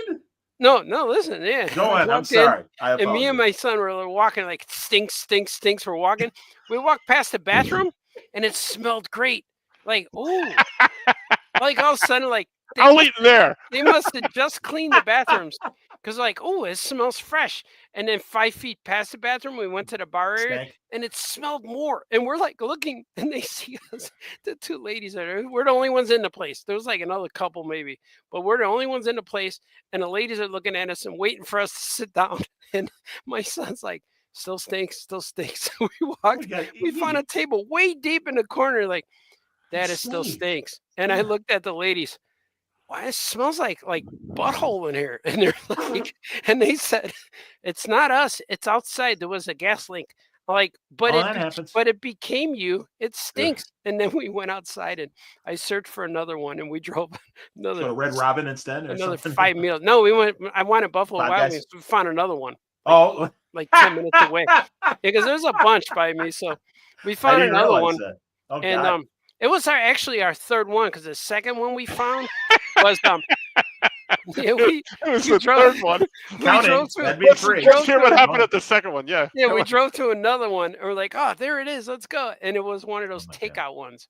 Oh, like, boo. Oh, come on. We That's, can't. I'm a, like, that's such a "Oh." letdown to the story. Come on. Yeah, and I'm like, You should "Oh." have started with that one and then But gone that to Yeah, was- the really get to other the one. stink at the Or end. how about yeah, that? man. That one smelled too. That one smelled like I don't know. You But know, we, a then lot we of had to those- find another one, but we were good at that third we one. have a weird generic carryout hub that like represents a bunch of like Panera and maybe Buffalo Wild Wings and stuff. Yeah. But it's this like weird place that like you go and there's no kitchen or anything like that. It's lockers. And it's like it's an Oh. Uber that like Uber food or whatever, Uber Eats that you have to drive to and pick up your food. Cause the Uber Eats? Panera near me sucked. And I'm like, oh, there's another Oh, Panera yeah. near me. So I'm going to go to the other one, see how that is. And it was this weird hub. And it, like I said, it represented like 10 different fast food restaurants. And the food tasted like Panera food, but they don't make it there. It is so weird. It's so weird. So weird. And they're like, "Oh, you want a cup of coffee? That'd be $17, please." It Like, just "Oh, wasn't gee, like thanks." no. You had to pre-order everything. So if you didn't pre-order it, they didn't have it. And I don't think they offered drinks. I think it was just the food. It's Panera. You could have soup and sandwich cost you $60. Oh, Panera. Yeah, that and also since COVID, nobody wants to work in fast food anymore and everything. And no, I don't. I and also the portions have gotten smaller and the prices have gotten bigger. And Panera sucks now. Yeah. Speaking of Panera, like I like to go out to coffee shops or diners or something to get a cup of coffee and grilled cheese or something, and then I bring my work. I do my stories in my sketchbook there, and normally, and I even write at the airport. No one ever says anything to me. I'm writing on the airport and airplanes. I'm writing at coffee shops, and people like know your biz. They leave you alone. Every single time I've been to Panera, because I sit there in the booth. I get a nice, comfortable booth. Someone always bothers me and talks, and it's always the old people come up and they're like, I was going to say older people, right? Older people, like senior citizens, retired. And are you doing your homework? I said, no, ma'am. I'm over 50 years old. No, I don't go to school. Look at he's doing something. What are you writing? Like, oh my God. So I can never ever get work on a Panera. Like, man. And I was going to say, every time I've been in a Panera, I don't know if I've seen anybody under 50 there. Yeah. That's hilarious. And I always get work pitches. Like guys like, oh, I got a friend who's making a comic. Oh, I'm like, no, man, go away. Like, I got a good story. I just got to write it down. That's all. But I've been working on this story for 20 years. I have a great Green Arrow story. Yeah, but they already make Green Arrow. Yeah, but it's got to be Green Arrow. Yeah, but you're kind of screwed because they won't. Thanks. Yeah, but it's great. Yeah, that doesn't matter. They don't want you. Oh, thanks. I'll go back to Starbucks. Nobody bothers me there. Even their chairs are wooden. You know, all that. Well, you know, the whole concept of Starbucks and places like Panera was what they call third base, where you've got home, you got work, and then, no, it's not dirty. And third base is another hangout place that you're willing to spend time at. Well, now Starbucks doesn't want you there that long. They got rid of all the couches and a lot. I don't know about you guys, but the ones by me, there's like half the outlets that there used to be. Because working on my Great American Screenplay or my Great American Novel. There's less places to do that stuff in. Yeah, wow. Did I say sorry? All right, thank you. B Thinks. By the way, B Thinks, as always, thank you for the support. Third Space. You're a loyal guy. But no, Third Space is a reference to a Babylon 5 TV movie. Oh, I like that. Unless Howard Shapiro, the man who created Howard Shapiro? Howard I forget his name now. Yeah, the guy who created Starbucks. Yeah, that was his concept. And I thought it was Third Base, but I think you're making fun and then saying Third Space because of Babylon 5, which is a fine thing. Anyway, but I just find that interesting that their whole philosophy of how to do business has changed because I'm like that. I buy one cup of venti coffee and it lasts me for more than an hour. And I sit on my phone and I screw around and, or I come up with ideas for the podcast or I do emails. Yeah, I do that. I'd love to write at Starbucks and I'd last about 2 hours before I got to go home and use the bathroom. Yeah. Because thankfully all the Starbucks by me and surprisingly in the city, but they have digital locks on them. Oh yeah, but I got to do like the good kind of bathroom break. Well, I am not ashamed of doing the good kind of bathroom unless I've eaten too much and I really want to explode. But I can handle a normal good kind of bathroom at these places. They're clean. Now I'm on drugs, man. My drugs dictate my day. Yeah. I've had middle-aged man issues, and I was really nervous about it, and I didn't know how to bring it up to one of my doctors, who's a very nice young lady, and I'm like, "Hey, I got a question," and she's like, "I'm a doctor, Mr. Suchess. Everything's fine," and I'm like, "I'm not completing the deal like I used to," and she's like, "Yeah, that's the medication." I'm like, "Okay, fine. I'm so sorry. I really apologize. I don't want to, And she's like, Mr. Suchess, I'm a medical professional. That is a common question for people your age. And then when she goes to lunch, she said, "You should have heard what this guy said." But literally, that is kind of how I did say it because I'm like, metaphorically, I can't complete the deal. She's like, "I know what you're talking about." I'm like, "Of course you do." I could be sitting at the table. I was so embarrassed. But I had to disclose. I'm like, "Listen, I got to. Yeah, it's the medication. Don't feel. What's your up to medication?" And I'm almost, guys. I'm so excited. Artie, you'll appreciate this. Yeah. My diabetes numbers. If I can be Wilford Brimley for a second, diabetes. They're good. They're really good. I'm not Okay. in the remission area, but I'm in my A1C's in the low Taking 60s. control. That's all you can do. Yes, Take exactly, control. like those commercials. Mm-hmm. Yes. Yeah, I don't take drugs Working. when I'm away from the house because I can't afford to like experience anything weird. Yeah, I So understand. I just I eat don't- right and I come home and I get back to training. Oh, okay. Because I don't have those. I Yeah. don't have those. The medicine doesn't make any of those kind of bathroom issues. So Because I gotta like if I'm like weekend, it's like I'm gonna go right today. I'm gonna go to the coffee shop and then I sit there for another 2 hours. My wife said, "Aren't you going?" Like, yeah, I have to poop first. And she's like, "What?" I'm like, "Yeah, because I want to go now, but I know like if I go, I'll be back in 10 minutes." So I finished the bathroom. I heard, "All right, I gotta go," and I take off because you gotta get the most time in. wow. I could be gone for 15 minutes or 3 hours. Who knew? Yeah, yeah. That's we'll edit that out. I don't know if the people want to know it's all okay. that. I'm way behind on streaming on Tell me everything. more about your poo. Yeah. Exactly. Well, that's why I'm trying to get off of it and talk about streaming TV instead. We could talk about. Are you doing your homework, young man?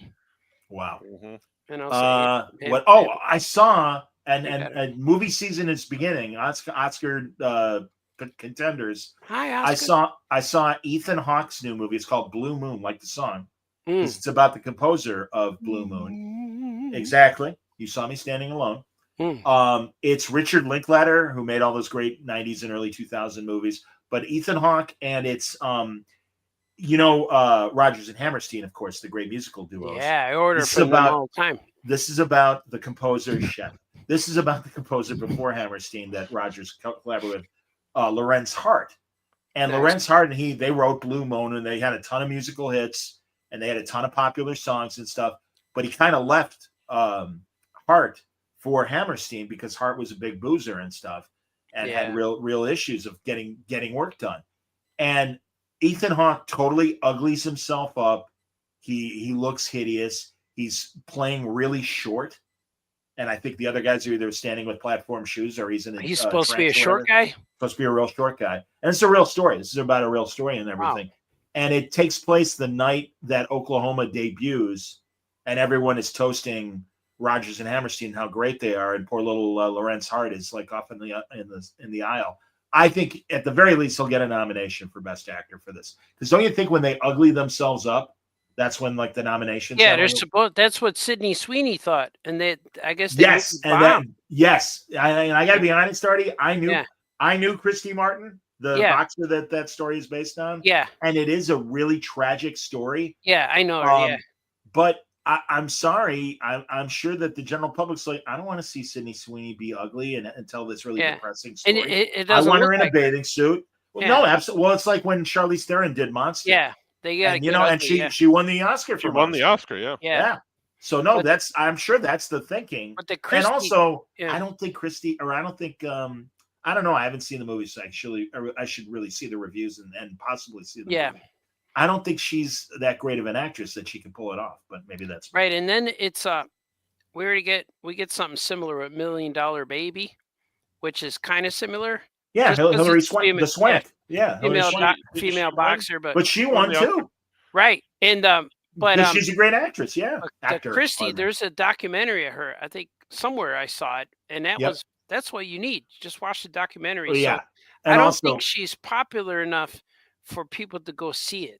I don't know. Oh, you mean Sweeney or Christy? No, to Chris the boxer. Oh yeah, I just don't know. Like general audience, like I mean, let's be honest, man. Again, I love the sport, but boxing is not a big deal in the United States. It hasn't been since the Tyson era. Yeah, the but original if it was a movie about Ronda Rousey, it would probably be more popular. You know what I mean? Like movie critic, Chicago extraordinary movie critic David Foley pointed out that yes, there's a Netflix documentary. Good to see you, David. Yeah, I saw that, but no, Sweeney, my friend Ron Borges, a great Boston Globe sports writer, co-wrote Christy Martin's autobiography and everything. Oh, cool. Yeah, my friend it's a great. Ron, no, it's a tragic story. None of us knew. She was married to a guy, and he was physically abusive and an asshole. Yeah. It's shitty. No, it's lousy. Yeah. But yeah, I saw two of her big fights in Vegas back in the day. Because I'm curious of the movie, the Sweeney movie, because I like boxing. I like the story. But, no, Christy was a great fighter. It's too bad it bombed. I don't think anybody cares, and it is the first weekend. Well, just in general, Artie, nobody. movies. Yeah. It's got to be Demon Hunters or Yeah. Marvel movie or Superheroes or DC Star Wars, movie yeah. or Star Wars. Otherwise, they'll wait for cable. Even Spinal Tap 2, which I saw in the Yeah. theater, and Yeah. it's good. Yeah. Good enough. Well, for being a sequel. people have a better screen in their house, and you need Absolutely. you need a big like Fast and Furious to be. And on all you have to do giant is tell screen. the guy next to you to shut up because it's probably somebody in your family rather than Yeah, a bunch of strangers on their phones that can't shut up. So. that's true. Hey, turn off that light. Oh, Folly saw the Christy Martin movie. He says Sweeney Yeah. was fine, but it's worth seeing for Ben Foster, who plays her scumbag manager husband. Oh, interesting. Oh, yeah, I like this. All right, good to hear, Folly. Maybe I will make time to go see it this week or whatever in the afternoon. Oh, I got another pick. You know that movie? I don't know the guy's name, but he was in that new Running Man movie. And he Glenn, Twister? he's in the Sweeney movie. is he? Glenn That guy- Powell. The that guy who guy's plays the good. main guy, that's Glenn Powell. Yeah, he's my new pick for Indiana Jones. I think they Oh, I should can see that. take I him can see right that. now. Put Well, him in the movie, man. you'll be able to see how good he is because Running Man is coming out, and he stars Yeah. in the new Running Man. I That's saw what he the was saying. I Yeah, saw that's what the he was first saying. one with Arnold already. Yeah, but Right, this is an Edgar Wright one, so it should. I'm interested. Oh, Yeah, I'm intrigued. I wouldn't be interested in the sequel, honestly, but Edgar Wright kind of interests me. So Is it a redo or a sequel? Or it's just the it's kind same of like name? a redo, Oh, and okay. it's more closely based on the You said Stephen no one King. else playing in it. Yeah, Yeah, Folly doesn't want anyone else to play Indy. They should do. Don't we kind of all think that eventually we will get a new Indiana Jones? Yeah, I we think so. will. Yeah. When It's Harrison's- inevitable. When Harrison's gone. I think so because now You Disney. think they're waiting for that, Artie? Really? Yeah, that's when I don't no think one's so. good. Like he says, no one could play it but him. But once he's gone, and and Is then it still even- Paramount or does Disney own it now? I think Disney has it now. Disney Yeah, owns so- it. Yeah. And that because So it's Disney part of owns it, Lucasfilm. so guess what? They'll do it at some point. They'll course do they it, will. but it has to be where Harrison's gone, Lucas is gone, Spielberg's left, and Maybe. I don't Folly- necessarily think so, but yeah. No, I don't either. Given that what's his face made Might the happen Dial of soon. Destiny. I think um, Harrison should do James one more Mangold. film. One more Oh, I film is don't. indie like he did with that Indiana Jones Chronicles, where Yeah, he the shows up in the episode. beginning and Sure. introduces it, and then hands it off in a flashback with the new guy, and says, "Here's my adventures story. when I was in Egypt." Sure. And then you show the new guy, Yeah, that'd be and then, all right. and I'd then be don't okay go with that. back to it. Maybe Yeah. do a voiceover later, but then Yeah. do Or it for the first start movie, it and at then the end. Yeah. do yeah, it beginning yeah, and the end, have sure. it in beginning at the end, I and Go then saw. for it. Oh, and go then ahead. then start the next one with that same actor without Harrison Ford voiceover, I'm and I with you. think that would be acceptable. I saw something online along the lines of that talk that you're doing there about replacing. I saw Yeah. something online where there's writers that are like, that they're having trouble coming up with the story for the new James Bond because he died in the last film. And Oh, I'm like, are you kidding me? Give Like, me a break. you just start over. Of course you do. It's different. Yeah, like I get a don't new guy. understand. Yeah, I don't understand. That is such a BS excuse, and I have no idea who Amazon has in charge of making the next Bond. But yeah, give me a break. because there was always rumors that the James Bond 007 was a name that given to right that a agent. code name. Yeah, And then remember if CrossGen? Kiss Kiss Bang Yeah. Bang. They did Yeah. a comic. It wasn't called James Bond, or like Charlie Battison or something was the name Yeah. of the secret agent, and it was a code name. Absolutely. Well, Yeah, so Roger they- Moore, before he died, proposed like, why don't all of us that are old Bonds now? Why don't we have one where the current guy is in trouble and he needs the old guys to which That Each would- one. That would have been Pierce fantastic. and Timothy Dalton and Roger Moore. Yes, please. Yes, please. Imagine him just showing up in like cars or something. Like, I understand shooting there's a out a bit window, of trouble. yeah. Perhaps I Mhm. could be of assistance. They could maybe even still do that because the Sure. couple bonds are still around. Oh yeah, with Pierce and Timothy, absolutely. even if And- they and just Dan- show up at Dan the Gray. end with a martinis, and Yeah. they toast them. Well done, old man, old bean. Here you are. Yeah. Right, because if like that would be my version of writing the new Bond. Because if Daniel Craig is dead, right, that James Bond is dead. Bring back Pierce Brosnan and Timothy Dalton, and do that idea with the new one. So Rudy wants Oh, a true. short round Disney show. Yeah, I I'd love really that. wish they put Remember when they went for ice cream at the end of that last Indiana Jones movie? Mhm. It would have been so cool if they went to Short Round's ice cream and you see them turn around with their ice Oh, cream. you think That help you? is have Shorty be in charge of an ice cream parlor 'cause in the then 60s? Yeah, it would have closed off his story. You want nuts? Yeah, he You want goes, nuts and sprinkles? May I help you? Hey, Sala. So, I would hope for bigger and better for Short Run. I Right. prefer your idea. I want him Artie. to be Indiana Jones. Yeah. Well, that's what I was gonna say. I like Artie's idea better that they run into each other and he's like living his life like Indiana Dr. Jones, Shorty. Exactly. You know, he, Yep, he yep. turns him around. He's wearing a coat and a hat. Absolutely, man. Yeah, that would No, have that been. would have been great. But I think they made the movie Ba-da-ba. before Short Round won all those Oscar awards. So Well, yeah, and also before he won those Oscar awards, he was at that D23 with Harrison. yeah, And they took that fantastic photo of them hugging. yeah, yeah. And it's so great because Harrison Ford is such a at least his public persona is such a Yeah, curmudgeon. He's And grumpy. for him to yeah. get that warm with Key was really cool. Yeah. Plus, Key is Harrison probably still looks at him as a kid. Oh, 100%. Well, like yeah, when- just like It's yeah, like absolutely. seeing your nephew growing up. He's still a kid. Absolutely. And he said, I can't believe you got married. You're still a kid. You know, that kind of thing. Shorty. Yeah, Shorty. Dr. Jones? Hilarious. Yeah, that would have been cool. But Polly says our senior citizen bond thing, old man band. Absolutely. yeah, Old Man Bond. Like, I don't know why these. Oh, is this franchises true? keep thinking Mario of stuff. says, I'm sorry, he says the Dune art director is doing Bond after Dune. After he finishes Dune. That's what I heard. Yeah. Oh, interesting. That's what I heard. When I was didn't at know. my buddy Weasel's house, he got That was a this good start big- of the sentence. yeah, Go on. he had a big screen TV, brand new TV, it's beautiful, and 4K and all this Sure. all this Bells and stuff. whistles. And all he did was take a stack of Bond Blu-rays and just played the opening scene of all the movies because yeah, it was cool. He goes, I got another one. He put that on. I was like, man, that was pretty cool. I think there's a YouTube supercut of maybe not because that would be really long. But I love all the pre-credit things. Even the bad movies have great. You just like the naked ladies in them. No, I'm not talking about the title scene with Maurice Binder or whatever his name was that did all those title sequences. A lot of nipples in that stuff. The good ones. I'm talking about like the little sequence where like it started with Goldfinger.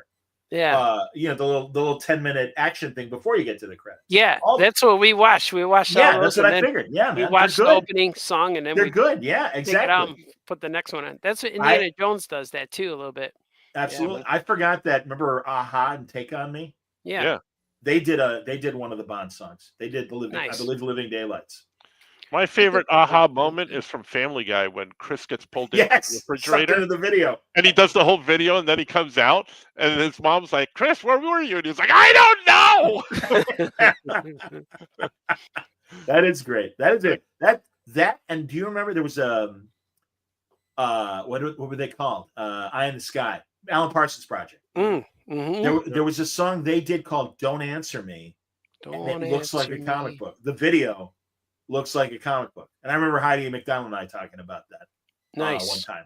But yeah, it's like look up that video, everybody, and you'll much like in a different way than Aha. It's more just static comic panels rather than the animation. And that Aha had. isn't Eye in the Sky? Isn't that the Bulls song? Yes. It is right. The intro. Yeah, it's to the Bulls. the intro to the classic Jordan Bulls teams would come into the song that is played right before Eye in the Sky. Yeah. It rolls right into Eye in the Sky. Don't let Yeah. fire rush to you. And you know what I They're all on Prozac when they sing that song. And you know what I've been doing Oh, lately is Go ahead. I do these long trips when I gotta do long trips, like drive 4 or 5 hours, 6 hours. Yeah, to see I Audrey. go to the Goodwills and thrift stores and stuff, and go to their CD section, Sure. and I get a whole bunch of CDs for $1.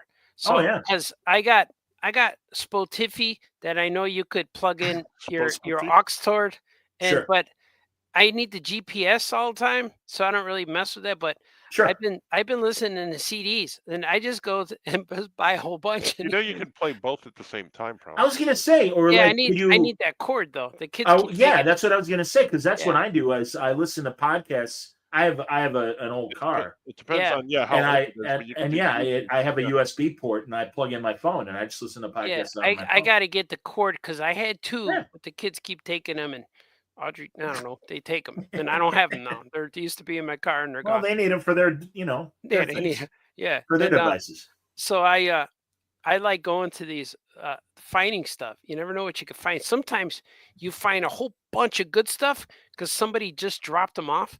But other times you got to look for big band music or just get weird stuff. But even when I'm walking out like a whole stack for like $12, and my wife's like, "What are you buying? Don't you have that?" Like, Do you don't get people have- that do you get yeah. people that you cross in the parking lot that are like, "Hey, welcome to 1985." Yeah, like, don't you have Spotify where you can just listen? And I'm like, yeah, Spotify. these are for the car. So Rudy it's kinda wants fun. Tom Cruise, Daniel Craig, Taron Egerton, expendable style spy movie.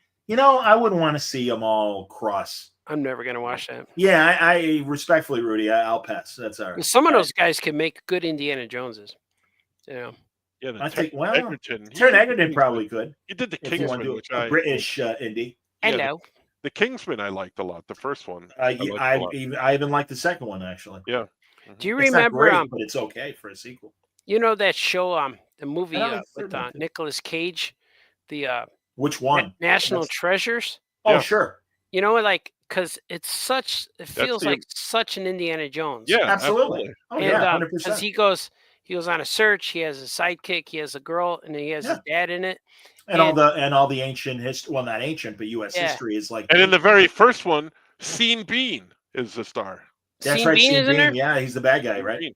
Because I always Yeah. thought, I said, man, that has to be a rejected Indiana Jones script. It Well, has to be. I remember going to the movies, and they had a weird little box set up, and it was a woman with a clipboard, and she's like, "Would you like to see a movie that's in development? And we want to know if you'd go see it." And I'm like, "Sure." And it was a trailer for National Treasure. Oh, cool. And they're like, "What did you think?" I'm like, "I like it. Do you like Nicolas Cage?" "Yeah." And I'm like, "Yeah, sorry. Guess what?" I'm like, "I'm going to make your life really boring for the next But 2 minutes because I liked all of it." "Sure." Isn't that Jerry Bruckheimer? So it's definitely a ripoff. It's not. Oh yeah, exactly. 'cause I believe it is. I'm gonna. Why? Yes, Franco. Of course, because you're always right. Yeah, because Hey, I was That's I've the been correct meeting- response. yeah, because I've been meeting with Michael Uslan. I have my 15 years my later. my annual lunch at San Diego, and we always talk about all kinds of things. And I found out that he produced those National Treasures movies. And I asked Wow. him, I said, I go, cool, I got a question. It's like when I met that guy and I asked him if he went to Columbia College when I met that actor. And I told him, Vincent told my- D'Onofrio. yeah, D'Onofrio. Like, I got a question for 15 years that's been on my mind. But I told Uslan the same thing.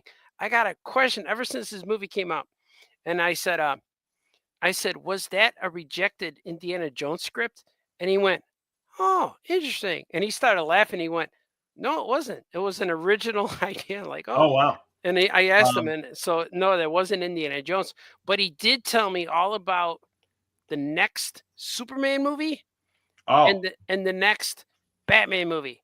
And he told me so much that I'm never gonna tell anybody what he told me about those because I was mad after he told me. I'm like, oh, why'd you tell me that? Oh, that's I understand. That's Yeah. I got a lot of early information on a lot of the Marvel movies when the guys Yeah. were all part of the movie crew, and it's like, stop doing that. Yeah, and wanna I see told the him, really? movie, man. That's it. He goes, you want to know who the bad guy is? I'm like, no. And then he tells me anyway. I'm like, oh, no, what? Stop it. Hey, Mario, I had no idea because it didn't look like this guy's art, but he says Mike Kaluta did the artwork for that Alan Parsons Don't Answer Me Oh. video. So that's another reason why to go back and watch it. I never would have guessed that. That Never sounds would have about right. guessed it. My sister, Kaluta. I love Mike Kaluta. His Shadow. Oh my god! Like it was only like 11 or 12 issues, but man, he cool. was great artist, and he did that Marvel graphic novel of the Shadow. I Him and think Danny everyone O'Neill. should have a Kaluta. My Kaluta, your Kaluta. Big fan, man. Kaluta. Kaluta, your Kaluta. Not to be confused with Kahlua, Mhm. a fine mixer for Irish coffee, for example. Oh, yeah, it's good stuff. Boy, I'd like to. All right, we can be done if you want. It's been more than 2 hours. I think 2 so. hours. It's starting to get to be past my bedtime. Yeah, I Ooh. figured exactly. So, all right, there you go. All right. All right. Oh, Rudy says National Treasure 3 is in development. Really? Yeah, And Oh, Ken good. Dog says there's a new Nick Cage movie where Nick Cage plays Jesus. yeah, he Is does. he? Yeah. About time, man. Lex Christ is That's the bad guy perfect in that casting movie. for him. Yeah, Lex He- Grass. yeah, he'd be the perfect casting for Lex Christ, I think. Oh, I want to Yeah. bless you, Father, Son. They don't know what they do, God. Get me down. Yeah. Somebody got, I don't know. Peter. I mean, Peter. John. Peter. George? No. Which one George. of you? Which one of you is Ringo? Ringo? We don't have Ringo.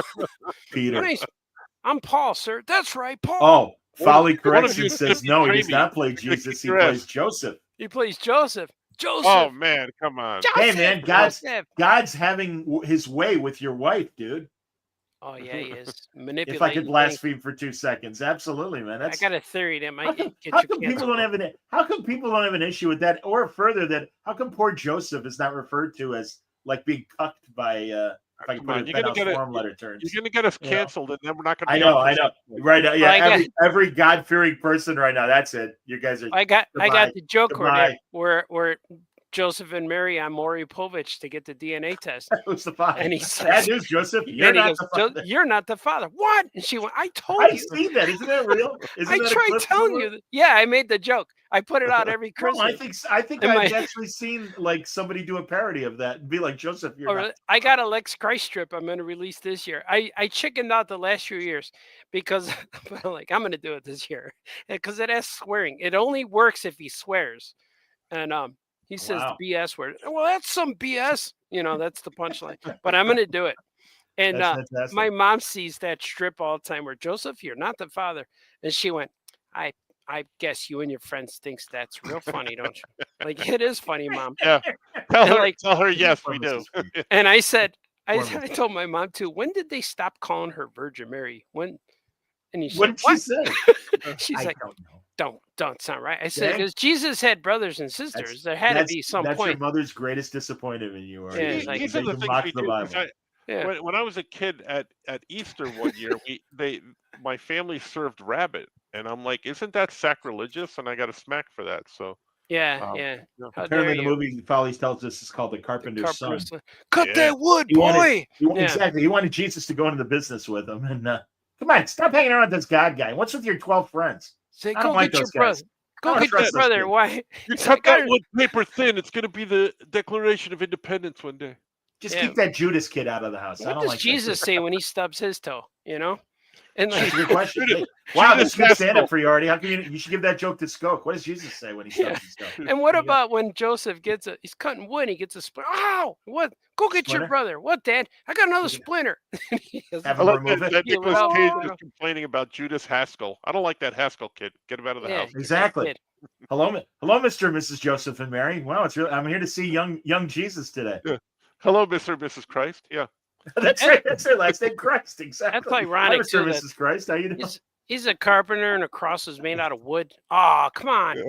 If What, it's get all edited for that. if it agrees with your schedule, I'd like to take young Jesus out for a little late night dinner with Yeah. our friends. I like that I yelled at you Wine. about 5 minutes ago about not talking about this, and here and here we are talking about this. Exactly. That's good. We're all You got 5 more we're all minutes. On it. believers. Exactly. Mhm.